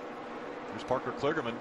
He's got Austin Dillon looking to the outside now. Those two were side by side. Dillon, crossover move, goes to the bottom of the racetrack. Can't make that work. Falls right back in behind the 29. Yeah, Kligerman able to make the pass to jump up into the top 5. That was a good lap for Coulter. He was able to get around Ron Hornaday. Rewind once again. Hornaday in the middle this time. Buescher on the bottom. Brendan Gaughan on the outside. Gaughan takes the position away from Hornaday. Buescher takes the spot away from Gaughan. And here comes the 4 of Ricky Carmichael. Well, just when we talk about Ron Hornaday really getting his truck right in the track position, he's lost 3 or 4 spots here. Wow, look at Brendan slide up in front of Tavo down there off turn 4. Oh, and around goes the 15, and he keeps it going straight. What a save by Josh Richards. Look at the damage to is that the 32 truck of Blake Feast? It is. There's a lot of damage to the right front of that truck. So Blake Feast has damage after the contact with the 15 of Josh Richards. What a save. You're right, Phil. Excuse me. You said he's around. I was with you, brother. He was on his way and saved that truck. That's some of that dirt track experience he leaned on right there. There goes the right front tire blowing out. That may bring a caution out. Yeah, there's debris on the racetrack now. As Blake Feast is still trying to get onto pit road, just coming off of turn 4. He will make it to pit road, but is there debris in the racing line on the racetrack? That's what NASCAR will have to look at. Take a look at why that happened. Here's Josh up here. Now he's going to move to the inside. Blake had, there's that caution we were talking about. Blake had committed to going to the bottom of the racetrack. Josh was going down there as well. Josh gets sideways off the corner and decides he needs to get over to the bottom, and Blake was already committed, like you said, Phil, to get there, and they made, look at that truck. Oh, my at least 30 degrees out of shape right there. Justin Marks does a nice job with that GoPro Chevrolet aboard Blake Feast. What do you think Nelson Piquet was thinking? Oh no, this is going to be big. The Brazilian was worried he might get caught up of something not his own doing. So Blake Feast, they're working on the right front of that race truck. Fans here at Atlanta, there's some good seats remaining for the Cup race, and this is just foreshadowing for that. One hits. Welcome back to Good Sam Club 200, presented by Warrior here on Speed, your motorsports authority. Night racing at Atlanta Motor Speedway. Nothing better. Just a minute to live forward. I want to take a look at the next stop for the Camping World Truck Series as we look forward to that 1.5 miles at Chicago. Oh yeah, going to be another 1.5 miles. Remember, this is the 5th one here at Atlanta. That'll be the 6.5 mile race of 10 in the 2011 season. But these 2.5 miles couldn't drive any more opposite. This place here, you're going to be sideways and sliding. At Chicago, a lot of speed down in the center of the corner, a lot of grip. So you don't see a bunch of sideways trucks, but yet you do see 3-4 wide racing, and the grip level is high out there in Chicago. Just for men hair color, live forward. We'll be living forward in Chicago as that race is coming up. There's your Aaron's Lucky Dog, number 66 is Chris Cochran, getting a lap back on the world. First start ever, and he's going to get a lap back. Man, when I started, if someone said you could have a lap back for nothing, I said there's no way. I've never seen that before in my life. Now they just give them back every time somebody gets a caution. There's a caution. Let's give back and go to Herming. Well, Rick, a couple updates. Jason White was running in the top 15. Went back to green on that last restart and had a loose right rear tire on the 23 Gunbroker truck, so he had to come to pit road, get right side tires. Also, Johnny Sauter in the 13th and Ron Hornaday in the 33 both made repeated stops on pit road during this caution to get more repairs to their trucks as we go back to green. Rick? Thanks, Herming. Side by side, once again, the field is working their way down the backstretch. It's Clint Bowyer and Kyle Busch making up the first row. That truck's been on pit road again a bunch of times. They wanted to work on the way that front end was patched up. You talked about, Phil, the fact that the truck just wasn't as good during that last run, so they went to work on the nose, trying to aerodynamically make it a little bit cleaner, maybe get some more downforce on the front or adjust whatever was wrong with the way Ron was feeling that truck was handling. We heard Jeff Hensley, crew chief, saying, get that stuff smoothed down so it doesn't flap. Green flag back in the air. Clint Bowyer on the outside, Kyle Busch on the inside. These restarts have been amazing, these two guys battling it out up front. Busch looks like he has the advantage as they go into 1 and 2. That'll go away. Ooh, boy, he gets a little sideways, does not back off. And look who's joined the party now. Ryan Newman up in the middle of this mess. To the bottom of the racetrack, the Chevy Silverado of Ryan Newman wants to make it 3 wide for the lead. Kyle Busch sideways. Here comes Newman on the inside. Kyle sideways a couple times. So Newman takes over second. Busch drops back to third, and the 17 of Timothy Peters is around. Down, get it fired up Caution and comes out again. Left rear tire is gone on Timothy Peters' truck. Come right on down here if you need to. Come right on down here if you need to. I believe I'd come down there. You got to have right a left rear rear. Went out on me. Okay, cut a right rear down. Yeah. Left rear. Right rear's up, left rear down. Now remember, they worked on the battery on that. To the driver, it's going to feel the same though. He knows it's a rear tire. He's thinking right rear, but it's actually the left rear. That's a second truck in the top 3 in points to have problems. Timothy Peters, you can see the left rear tire is flat right there. Timothy, no damage to that tire, Phil. And Rick made a point. The battery's inside that left rear corner. You don't think maybe they left something loose in there and it maybe rubbed that tire? The battery could have gotten loose. Well, there's a door. There you go. That's his battery. That's his battery right there. But there's something that holds, obviously, that in. There's a battery comes door. off. They didn't have it on there, obviously fastened the proper way. And what it did first of all was rubbed a hole in the tire, and then it finally made its way out. But there's another battery. Don't think he's running around without one. There's 2 in there. Yeah. How's he doing that? Ray. Oh, guys, I was kind of thinking that a few people may gamble on coming to pit road right now, but listening to the radio down here, it appears they're still 5 or 6 laps short of being able to make it if we were to run green all the way to the end, and that doesn't even count a green, white, checkered. So I think we need to get another 10 laps in before you'll see anybody back down pit road for their final pit stop and final set of tires. Yeah, that'll be pushing it too, Ray. With about 55 to 57 laps may be about max here for these guys. Good Sam Club 200 presented by Warrior here on Speed. Green flag will be back out when we come back to Atlanta.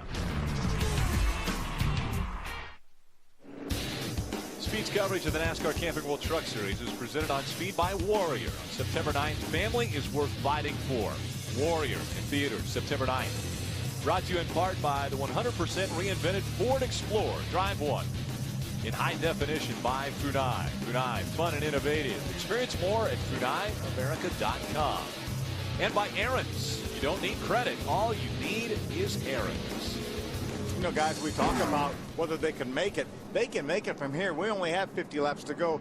The top 17 trucks, 18 trucks stayed on the racetrack, but we had a few come down pit road. Ron Hornaday was one, Jason White, Ryan Sieg, David Starr, all came down pit road and more than likely has enough fuel to get to the end, Ray. And Phil, I just ran down to the 81 pits, asked Jason Miller, the crew chief, can you make it? He said, we can make it from here. He said, I can't believe more people didn't pit. We're going to try to go to the end. This thing stays green. This could get really interesting. Oh, yeah. Aaron's lucky dog goes to the 32 of Blake Feast. We saw him have problems earlier. He'll get a lap back thanks to Aaron's. That puts Blake back on the lead lap. Good break for him. You can see they made repairs to that right front fender where he had contact on the front straightaway. 27 on the lead lap, 2 by 2 as they come out of turn number 4. Bowyer, Newman, 1 and 2. Green flag back in the air. And Bowyer has somebody new here to race with on this restart, Ryan Newman. But with the same attitude, I suspect. Look at Ryan, gets a good run through the center of the corner. Oh, look at Josh Wise is sideways. Again, and keeps it going the right direction. Josh Richards in the 15 sideways, but the damage is to the trucks behind him, and it looks like the 23 of Jason White might have got involved in that as well. Ooh, Ryan Newman got loose down there. He had to back off the throttle to keep from running into Clint Bowyer. Here comes Crafton. Crafton to the inside, trying to take the lead away from Clint Bowyer. I'm sure Crafton's been sitting back there third and fourth and watching the attitude of those guys racing for the lead. They're holding. Oh, look at Bowyer sideways again. And how about Kligerman with the run on the outside? He's battling for second. He'll take it away from Crafton. I love it. These truck racers are coming after these Cup boys. This time it was Crafton on the bottom of the racetrack. Clint Bowyer was pushing him down and looked like he was trying to keep him at the bottom of the track. You mentioned it. Bowyer got sideways. Here comes Parker Kligerman. Now Kyle Busch to the inside of that 29 of Kligerman. It's a battle for the third spot. Ryan Newman right there behind him. There's Todd Bodine. We haven't talked a whole lot about Todd up on the high side in that 5 truck. A good solid run for Todd Bodine here on this 1.5 miles. And also Austin Dillon right there with Todd Bodine. We haven't mentioned much about Austin, but those trucks are running 6th and 7th respectively. Their teammate Joey Coulter was right there as well. So Clint Bowyer out in front. See Jason White making his way to pit road. Got some damage when Josh Richards got sideways off 2 over there. The racing was so good we couldn't focus on that crash because we had a 3-wide battle for the lead down at turn 3. Yeah, near crash. Take another look. Yeah, let's take a look at this now. This was no caution, believe it or not. Josh Richards again with an incredible save. Unfortunately, Justin Lofton really paid the price. He got the majority of the damage. Watch this. Right side of your screen. You see him on the outside of the 4 truck. That's the 15. Colin Brown, the 51, comes down a little bit, makes contact with the right front corner. He gets into the 33. It's Hornaday. Watch Justin Lofton winds up getting in the outside wall along with Jason White. Yeah. Miguel Paludo pushed Jason White up into the wall. Looks like maybe. Watch Josh here, though. Watch this save right here. He is completely sideways once again. Ron Hornaday actually straightens him out a little bit. You know, Ron Hornaday a year ago was involved with a little incident with Kyle Busch at the very beginning of the race. Ended up cutting a tire down and into the wall he went. Well, that incident looked as though Josh Richards may have got into his right rear tire, so they're going to have to be cautious with that. Look at Todd Bodine to the bottom of the racetrack. He can smell that lead up there. Both Crafton and Kligerman made a run on Ryan Newman. Kyle Busch cleared him as well, so Ryan's fading back here, Phil. Yeah, well, Ryan just got back by Matt Crafton to take over that 4th spot. Take a look at these numbers. This season, the 30 team and the 5 team. He's been in both. Started the season in the 30, moved to the 5. Look at the average finish, though. 16.5 while he was in the 30 and 9th in the 5. And remember, this is our defending champion team right here and driver. Just had a lot of bad luck this year. Matt Crafton is running up there battling for the lead. Now Crafton's dropped back into the 6th spot. He is competing with Todd Bodine for that, trying to hold off the 3 of Austin Dillon. You can see there the 22 of Joey Coulter. Where's he at? Inside the top 10, where he's been 9 out of the last 11 races. A rookie just proven he's gotten this deal figured out. We watched Joey for a couple years in the Art of Racing series. He got to victory lane. He jumped in this truck, started out a little bit slow, learning the ropes, and man, as he put it on, as you mentioned, Michael, just started piling up top 10 finishes. Field spreading out around this 1.5 mile racetrack now as Clint Bowyer does what he did to the field earlier today. It's a huge gap between he and second. 1.4 seconds separating Bowyer and Busch. Look at the company Brendan Gaughan's got. He's running in the ninth spot. There goes Ricky Carmichael under him trying to take that spot away. That's 9th, 10th, 11th, 12th. Hornaday trying to fight his way back to the front. James Buescher, we're used to seeing him run up in the top 10. Right now, just outside of the top 10, running 12th. He is our point leader as they run on the racetrack right now. He needs a few more positions. He needs a little bit more cushion. Look at the momentum on the left. Todd Bodine gets coming off turn 2 on the high side. Is going to drive down on the inside of Crafton. He was strong on the high side in 1 and 2. Can he make the bottom work in 3 and 4? He is. Ooh, look at Crafton get loose and get sideways and loses 2 spots. Maybe 3 if Coulter's able to get by. He's not close enough to get by. Put Todd Bodine into the top 5. Mr. Mile and a Half himself. Working his way back up to the front on the right side of the screen. Moments ago, we saw Ron Hornaday with that same kind of a run as he went to the bottom of the racetrack, taking away the position from Brendan Gaughan once again, moving up into the 10th position. But Clint Bowyer now with a 1.4 second lead over Busch, Ray. And you know, Rick, whenever we were in the middle of 2009 and the beginning of 2010, every time that Kevin Harvick Incorporated brought out a brand new truck, it went to victory lane. We talked about it over and over. 11 times this team has won with a brand new chassis, but it hasn't happened in the last 9 consecutive brand new chassis for KHI, and they felt like maybe they've lost their magic a little bit. Well, guess what? Today is chassis 61. It's brand new for Bowyer, and he said this thing is on a rail. He can go to the bottom. He can roll it up through the center. He told Bruce Cook, no more adjustments. We'll probably need tires, but leave it just like it is. You know, guys, I talked to Bruce Cook down in the garage area. This was actually the brand new truck that they built to go to Michigan. And remember, Kevin ran so well at Pocono, he decided to take that same truck. Bruce said that Kevin wanted to bring that same truck again here, and Bruce said, hey, we've got a brand new truck. Let us run that thing. And man, is that thing good. They didn't even practice the second chance they had this morning. They liked that truck so much, and so they were very confident about what they had in that number 2 truck. 38 laps of racing remaining. Clint Bowyer, Kyle Busch, Parker Kligerman, Ryan Newman, Todd Bodine. They're your top 5. Dillon takes the 5th spot away from Bodine, drops him back to 6. Crafton, Coulter, Carmichael, Hornaday. They're your top 10 here at Atlanta. 37 laps to go.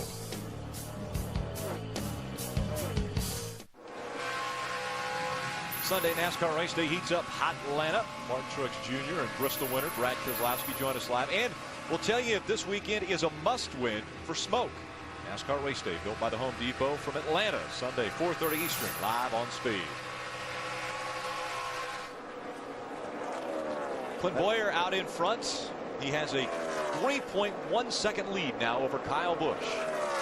Ray. Well, Rick, the numbers I'm hearing down here as far as how long they can go if this stays under green is somewhere between lap 115 and 117 for Clint Bowyer. So they obviously are concerned a little bit about this race staying green. They last pitted on lap 60, and of course we have gotten some caution laps there, but I don't think they're getting quite the mileage that many of these teams expected.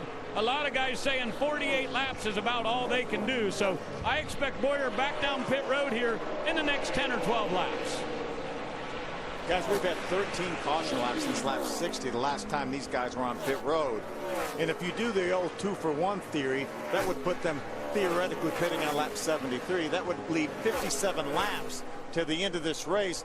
Like Ray's talking, you should see Clint Bowyer get sideways a little bit on the bottom of the racetrack. Justin Marks already on pit road. That would be an awful stretch here, I think, an awful long stretch to make these things. I don't think they can make it either. And the guy we're talking about with a little over 3-second lead, Clint Bowyer, that's how he's driving. He's pushing that thing for all it's worth. He's not worried about trying to stretch gas, I don't think.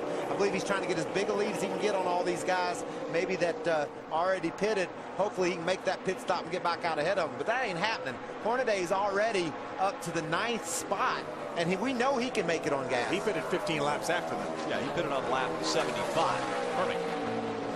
Well, guys, y'all just called it. I went and checked with crew chief Jeff Hensley on the 33 truck of Ron Hornaday, and he said, yes, they pitted on lap 75, and they can go the distance. They're good to lap 133, according to Jeff Hensley. We've talked about what a fast truck he's got, but right now, they've got him in a little bit of a conservation mode, and they know they can go the rest of the way. If this thing goes green, Hornaday may be in the catbird seat. Well, I love saying conservation mode, Phil. You can see him right on the bottom of the track. That truck pointed in the right direction. He doesn't have anything to gain by pushing that truck. He's got a big enough lead over guys that have already pitted that, and when those other cats come to pit road, he'll have them too. So Ron Hornaday's in great shape if the caution flag doesn't come out. Yeah, right now he has a 5-second cushion over the next truck that pitted on lap number 78, and that's Blake Feast. As you mentioned, Michael, nobody running in front of him can get to pit road and get back out in front of Ron Hornaday. If this race goes green the rest of the way and everybody in front of him has to pit, Ron Hornaday will win this race. Just in front of Hornaday is this battle, Bodine and Carmichael. That's a couple big ifs, Phil. Yeah, big if.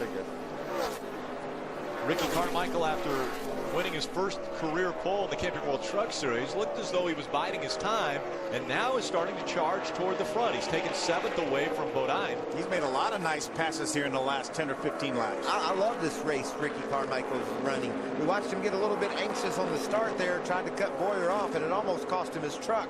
And since then, he's just been calmly and methodically racing this race. That pass right there has got him up to the 7th spot. So great job by Ricky Carmichael, and he's fast. 6th spot is right up there, Parker Kligerman, and he's gaining on him. Yeah, Matt Crafton not that far in front of Parker Kligerman. So Ricky Carmichael, it may be, he's had better finishes than where he's running right now, but this may be his strongest race we've seen him run.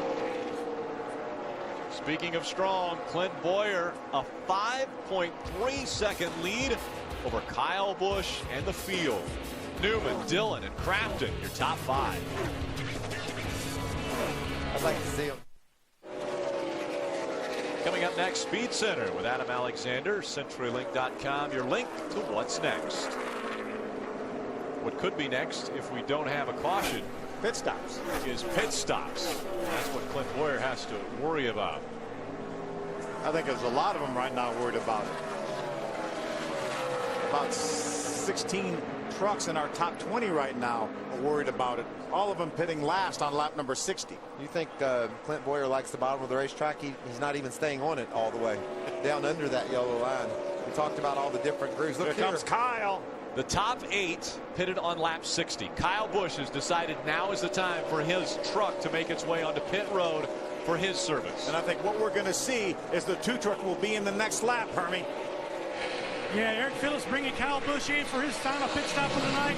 4 tires and Sunoco fuel. Kyle is still too loose to use as much throttle as he needs to try to run down and pass Clint Boyer. They will need to nail this stop, get him back on the racetrack, and try to take advantage of these new tires. And as you mentioned, here comes Clint Boyer in the 2. He makes his way onto pit road, gives up the lead, and now it'll be Austin Dillon who will move up front. Ryan Newman's going to follow him, and you can't give up any time on those new tires for Kyle Busch, can you, Ray?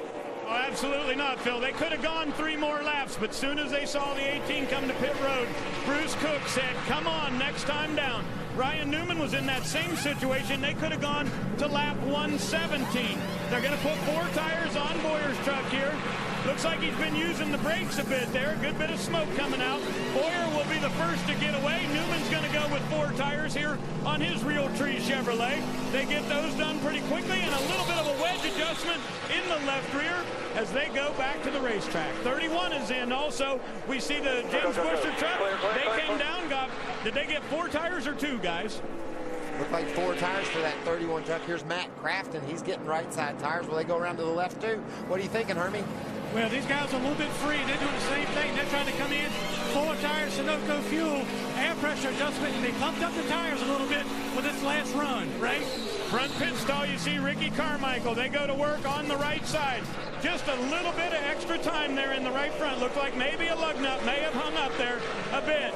Remember, they did lose some spots in the pits tonight. The Monster Energy Chevrolet will get 4 tires here, and they'll send Carmichael back. On the right side of your screen, you saw the number 3 of Austin Dillon coming in. Dillon has been saying he likes the way his truck goes on the bottom, but if he gets to the high side of the racetrack, it just will not turn off of the corners. They make air pressure adjustments on the right side. Todd Bodine also in. You see that red, white, and blue truck of Bodine? He has been just a little bit snug. They're going to go with 4 tires and air pressure adjustment on the right side to try to free up Bodine as he gets off the corner. How about this is the guy that's loving all these pit stops. As you see Tom Bodine leaving pit road, that 33 of Ron Hornaday. Everything is cycled through. Ron Hornaday, who stopped on lap 75, and you guys both mentioned it, if this stays green, Hornaday, who was in conservation mode, could make it all the way and steal this one. Yeah, last time by, Ron Hornaday was a 2 3/4 slower than the truck of Ryan Newman. The guys that have pit are that much faster, but this is a classic example of the tortoise and the hare. I got me a little gas. I'm going to creep my way to this checkered flag. If the caution flag doesn't fly, Ron Hornaday's looking good, and if it does fly, he could be in a little bit of trouble with those old tires. He could be in a lot of trouble, but he can come to pit road and get new tires too, Michael. Young Josh Richards was hit coming onto pit road too fast. The 51 of Colin Brown leaving pit road too fast. Both cautioned by NASCAR, and they will have to serve those penalties. And the 15 you see on pit road now. Hermie. Well, the 13 of Johnny Sauter just keeps getting worse for this group. They have just spent about 7 or 8 laps on pit road fixing fender braces. NASCAR, they went back out on the racetrack one time and lost actually some debris on the racetrack. It got off of the racetrack and did not have a caution, but they have forced Johnny Sauter this last time by to sit on pit road about 10 laps to tie up some loose sheet metal. He's finally back on the racetrack, Greg. Well, Joey Coulter, one of the last guys to hit pit road. They were trying to ride that out the longest point that they could to see if they would get a caution. A little bit tight off the corners is what Joey has told his crew chief, Harold Hawley. And I'll tell you, they were very disappointed in their qualifying effort today. They practiced much better. 2 tires for Coulter. That'll save them some time here. Quick pit stop for Team 22. Hornaday now has about a 7-second lead over Blake Feast. And you see the 3 of Austin Dillon making his way by the 33, but he's trying to get his lap back is what Austin's doing. Yeah, that puts 13 trucks now on the lead lap now that Austin's been able to get by Ron Hornaday. You see Joey Coulter rejoining the race right in front of the 31 of James Busher. And there's the 32 of Blake Feast. We saw him have a crash on the front straightaway, and now he's running the 2nd spot. Fresher tires on the guys that came onto pit road, but with only 11 laps to go, that's just over 5 minutes of racing. So there's not enough time left in this race for those guys who just came onto pit road to make those tires work for them. Do you know how many things I've seen happen in 5 minutes of racing? This is far from over. No telling what twists and turns lie ahead. Right now, Clint Boyer, the first truck that has fresh tires, is 22 seconds behind Ron Hornaday. And Ron just saying, no caution, please, no caution, please. No caution. I've had a tough year. I need a break here. He wants to get back to victory lane. His last win, as you see Brendan Gaughan getting a little bit loose, moving to the inside of Jack Smith. But his last win, Hornaday's, came at Texas this year earlier. When Johnny Sauter was black flagged from the win. That's Jack Smith. That's my spotlight driver, the seal wrap forward right now. Jack was one of those guys that played the pit strategy. He's running 6th right now. What a great run for Jack Smith. And my guy in the spotlight, Ryan Sieg, he's up to 10th. So we picked a couple of good ones, Phil. Yes, we did.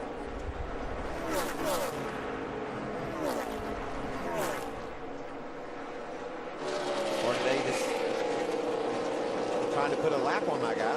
Lay off, Ron. Ease up a little bit. See Colin Brown coming through the middle of those 2. Ron's truck's tore all to pieces, got the side caved in, the front all taped up, but it's never going to look any prettier than if we could just run another 10 laps without a caution flag. Right now, Ron Hornaday's truck is one of the slowest trucks on the racetrack. And if this race goes green, he's going to be in victory lane. And Hornaday just wants to make sure he stays in front of and has faster lap times than Blake Feast, who's right now running in the 2nd spot in that number 32 truck. Similar pit strategies. He came onto pit road at lap 78, right? And David Starr had a really good shot at a top 5 here. They had the pit strategy that same way. It had worked out good, but as he went down the back stretch, he radioed in and said, flat right rear tire. They just came in and made a change, but that will take away what could have been a really great finish for the Zachary team. I was watching Ron Hornaday come off turn number 2 there. He really crowded the 31 of James Busher a lot more than I would have with the lead he has right now. Yeah, 7-second lead. I believe I just give everybody plenty of room. Now, Phil, you just moments ago said there was a 22-second lead between Boyer and Hornaday.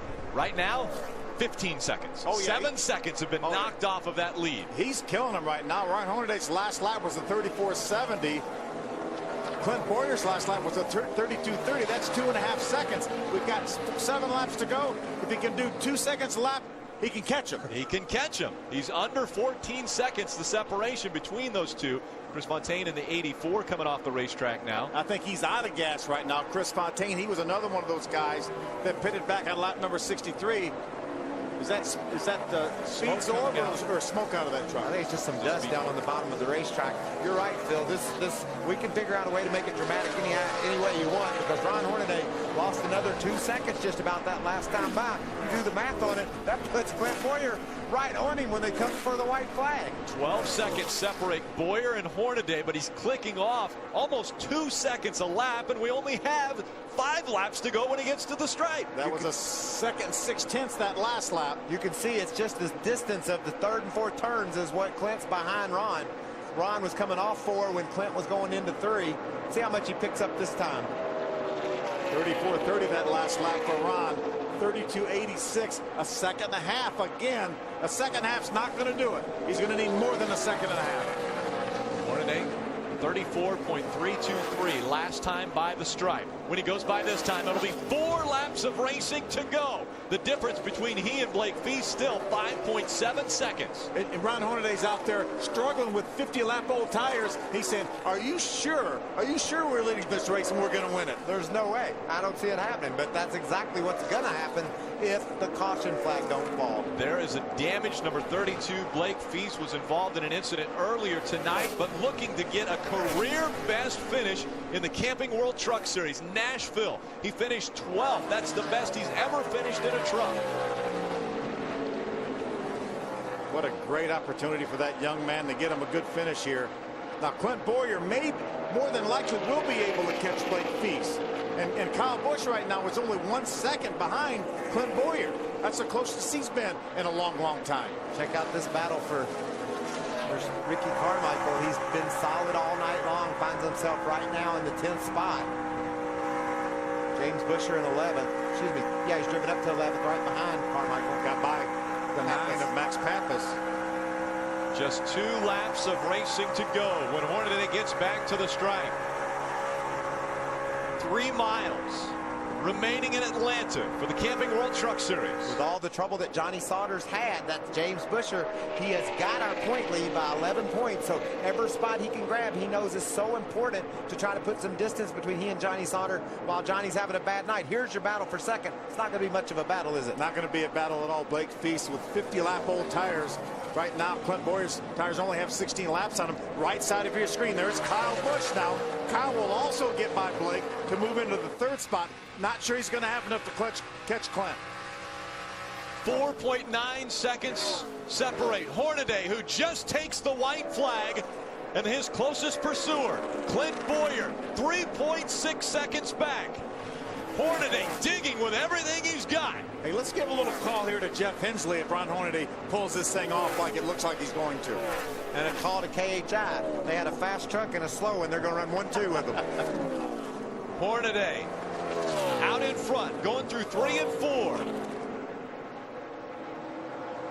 He's going to make it. To add to his record-setting Camping World Truck Series career, Hornaday goes to victory lane again. One more lap, Bill. We did it. A second and a half he beats Clint Bowyer by. One more lap and Clint Bowyer is right there where Ron Hornaday is. 49 career wins as the battle continues back behind them, coming out of turn number 4. Ricky Carmichael going by, trying to get by Richards. Carmichael finished in the 8th spot. Bodine charges to 9th. James Busher ends up in 10th. Both those guys got around Smith on the last lap. How about this? Ron Hornaday. Look at the damage on the front of that 33 truck, and he goes to victory lane. Does he have enough tires left to do a burnout? and that damage came from the initial start of the race 130 laps ago. A great job by Ron Hornaday. Clint Bowyer continues his streak of 1st or 2nd place finishes in the Camping World Truck Series. Hermie. Crew Chief Jeff Hensley, veteran driver, veteran call. It worked out for you tonight. Congratulations. Thank you. Everybody done an awesome job on pit road trying to fix our damage here at the start. I mean, blessing in disguise, I guess. We had a really good truck, and whenever we could ever keep the bearing bond, sealing the hood up, we were as good as anybody here except for the 18 and the 2. And we stopped there and worked on it some more and topped it off. And I said, look, save me some fuel. That's the only shot we got at it. And good Lord looked over us and put this Chevrolet in victory lane tonight. Now, these guys have been looking for something good to happen. They're back in victory lane. Ron Hornaday. Sometimes it's not always the fastest truck that wins these races. And I'm not sure that that was the case. I think that's the case tonight. Absolutely. He was losing anywhere between 2 to 1.5 seconds a lap to Clint Bowyer and Kyle Busch as the laps wound down. I mean, it was an average of 1.5 seconds a lap, Rick, and that's how much he won by. Everybody on the racetrack's passing him, and Jeff Enns was assuring him that, Ron, you're going to win this race. You're going to win this race. Just hang in there. And, you know, we've all lost 1 or 2 in our careers with somebody that had better knowledge than you. So when you get one, you're thinking, this is payback. I owed a few people one. Kevin Harvick Incorporated goes 1 and 2 once again in the Camping World Truck Series. The Bad Boy Buggies finishes up second in this one, but Hornaday, who knows how to celebrate in the Camping World Truck Series, will head to victory lane one more time.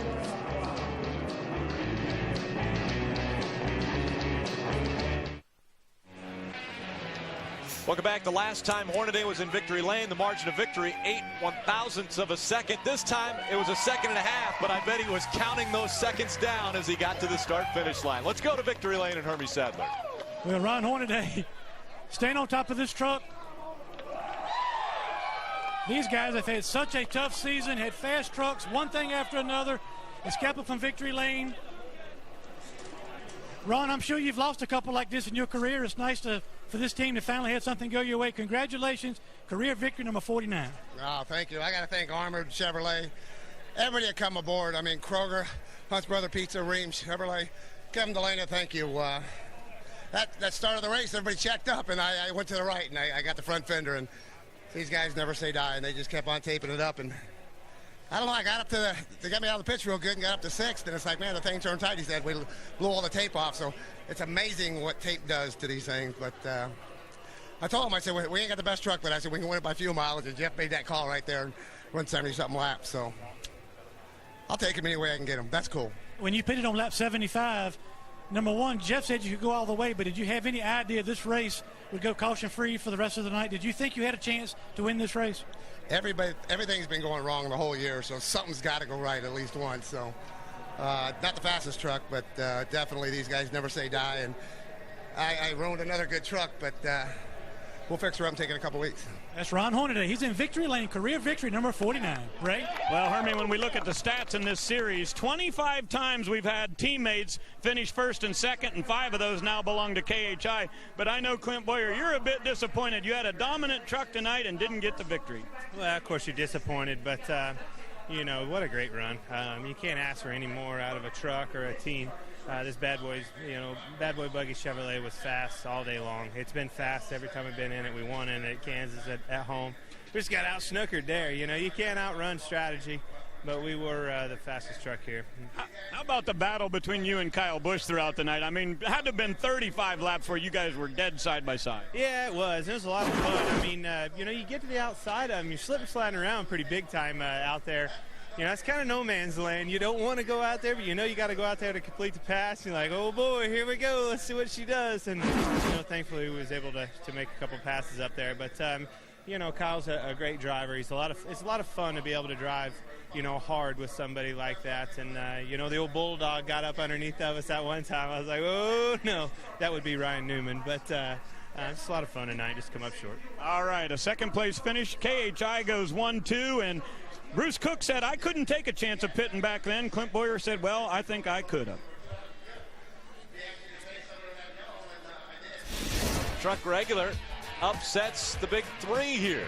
Bowyer, Busch, Newman. They all have top 5 finishes, but it was Hornaday celebrating in victory lane.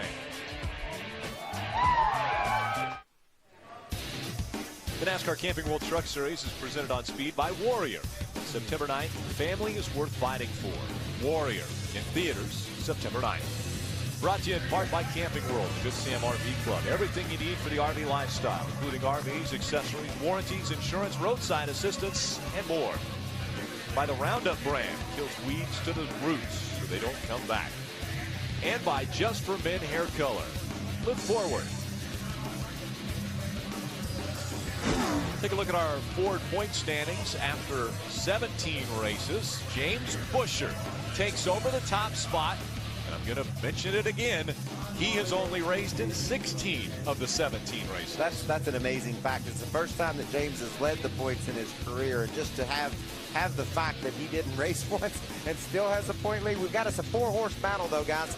Do you agree? Ron's win got him in the top 5, but darn, 48 points to go behind. We said it last week at Bristol. Our chase started last week at Bristol. Here we are, the second race into our chase. 4 trucks within 17 points.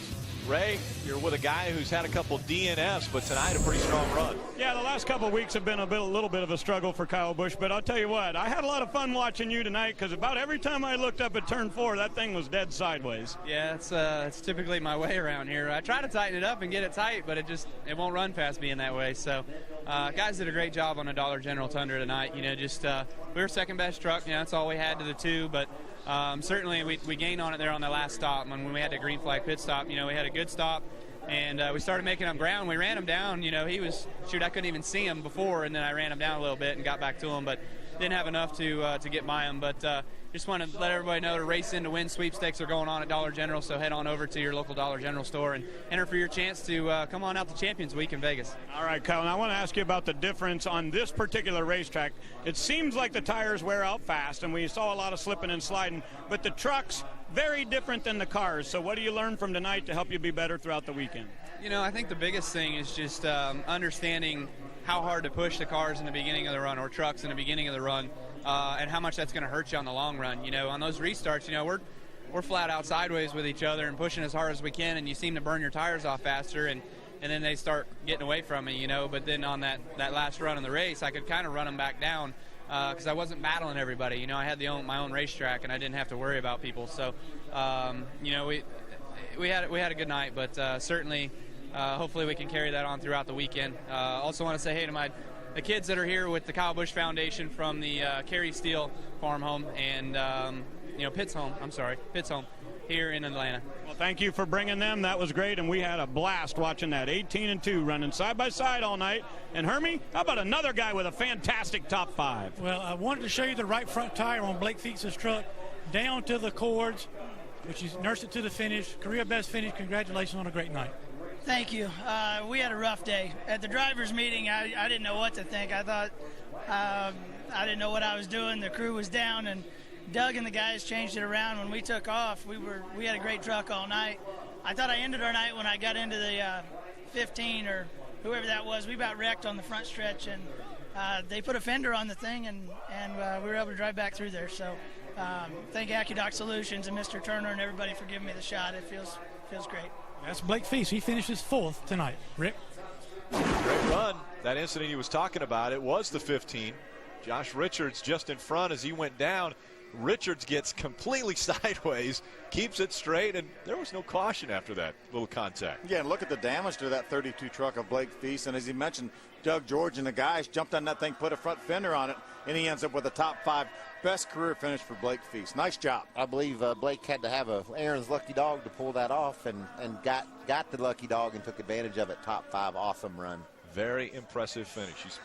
You're speaking about top 5s. Let's hear from another one of the top 5. He's with Ray. And that would be Ryan Newman. You know, I know early on you heard loose, and then I heard it got better, and then all of a sudden I look up and you're in second place, and then it looked pretty loose.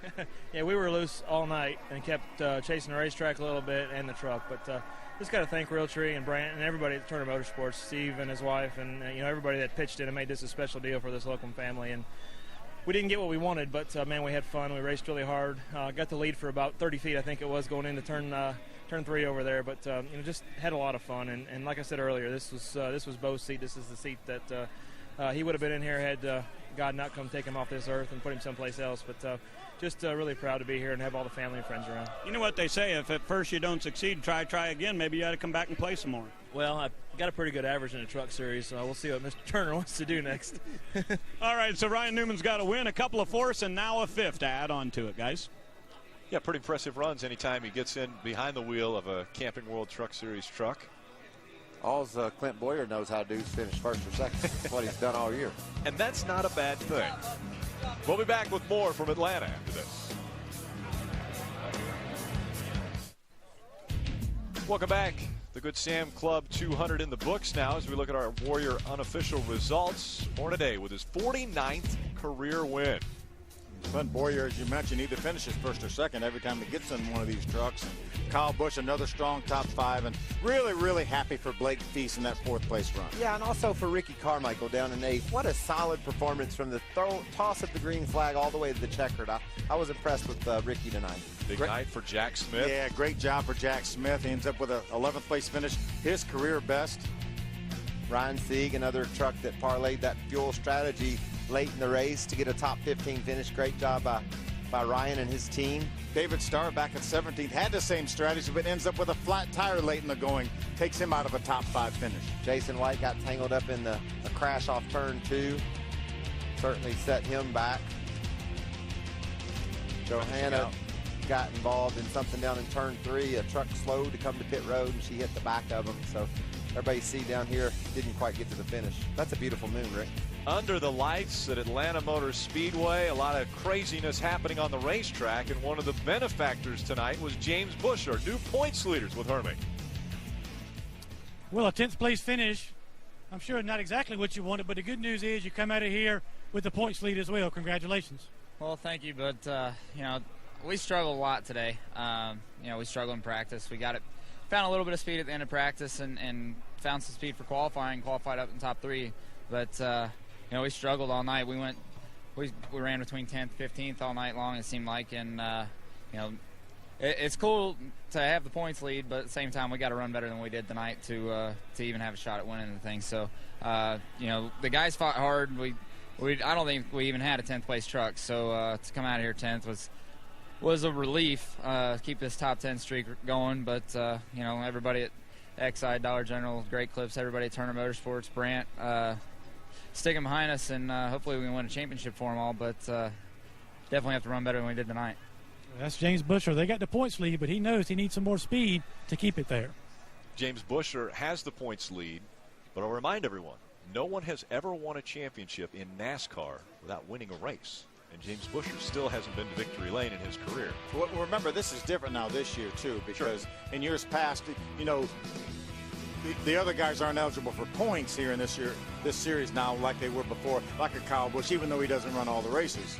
Yeah, the modern era, I guess that no one's ever won a championship by missing a race. So if he could pull it off without winning a race and missing a race, that would be quite an accomplishment for that young man and that team. It was pit strategy that enabled the 33 to outlast the rest of the competition and get to victory lane for his career record-setting 49th win in the Camping World Truck Series. Coming up next, Adam Alexander back in the studios in Charlotte with Speed Center. In 2 weeks, the Camping World Truck Series heads to the Windy City as it visits the Chicagoland Speedway. Last year, Kyle Busch made it 2 in a row in Chicago, but with this year's championship battle blowing hard, the winds of change may be heading in. Chris Devoto hosts the setup starting at 7:30 p.m. Eastern, followed by flag-to-flag coverage. Only on Speed.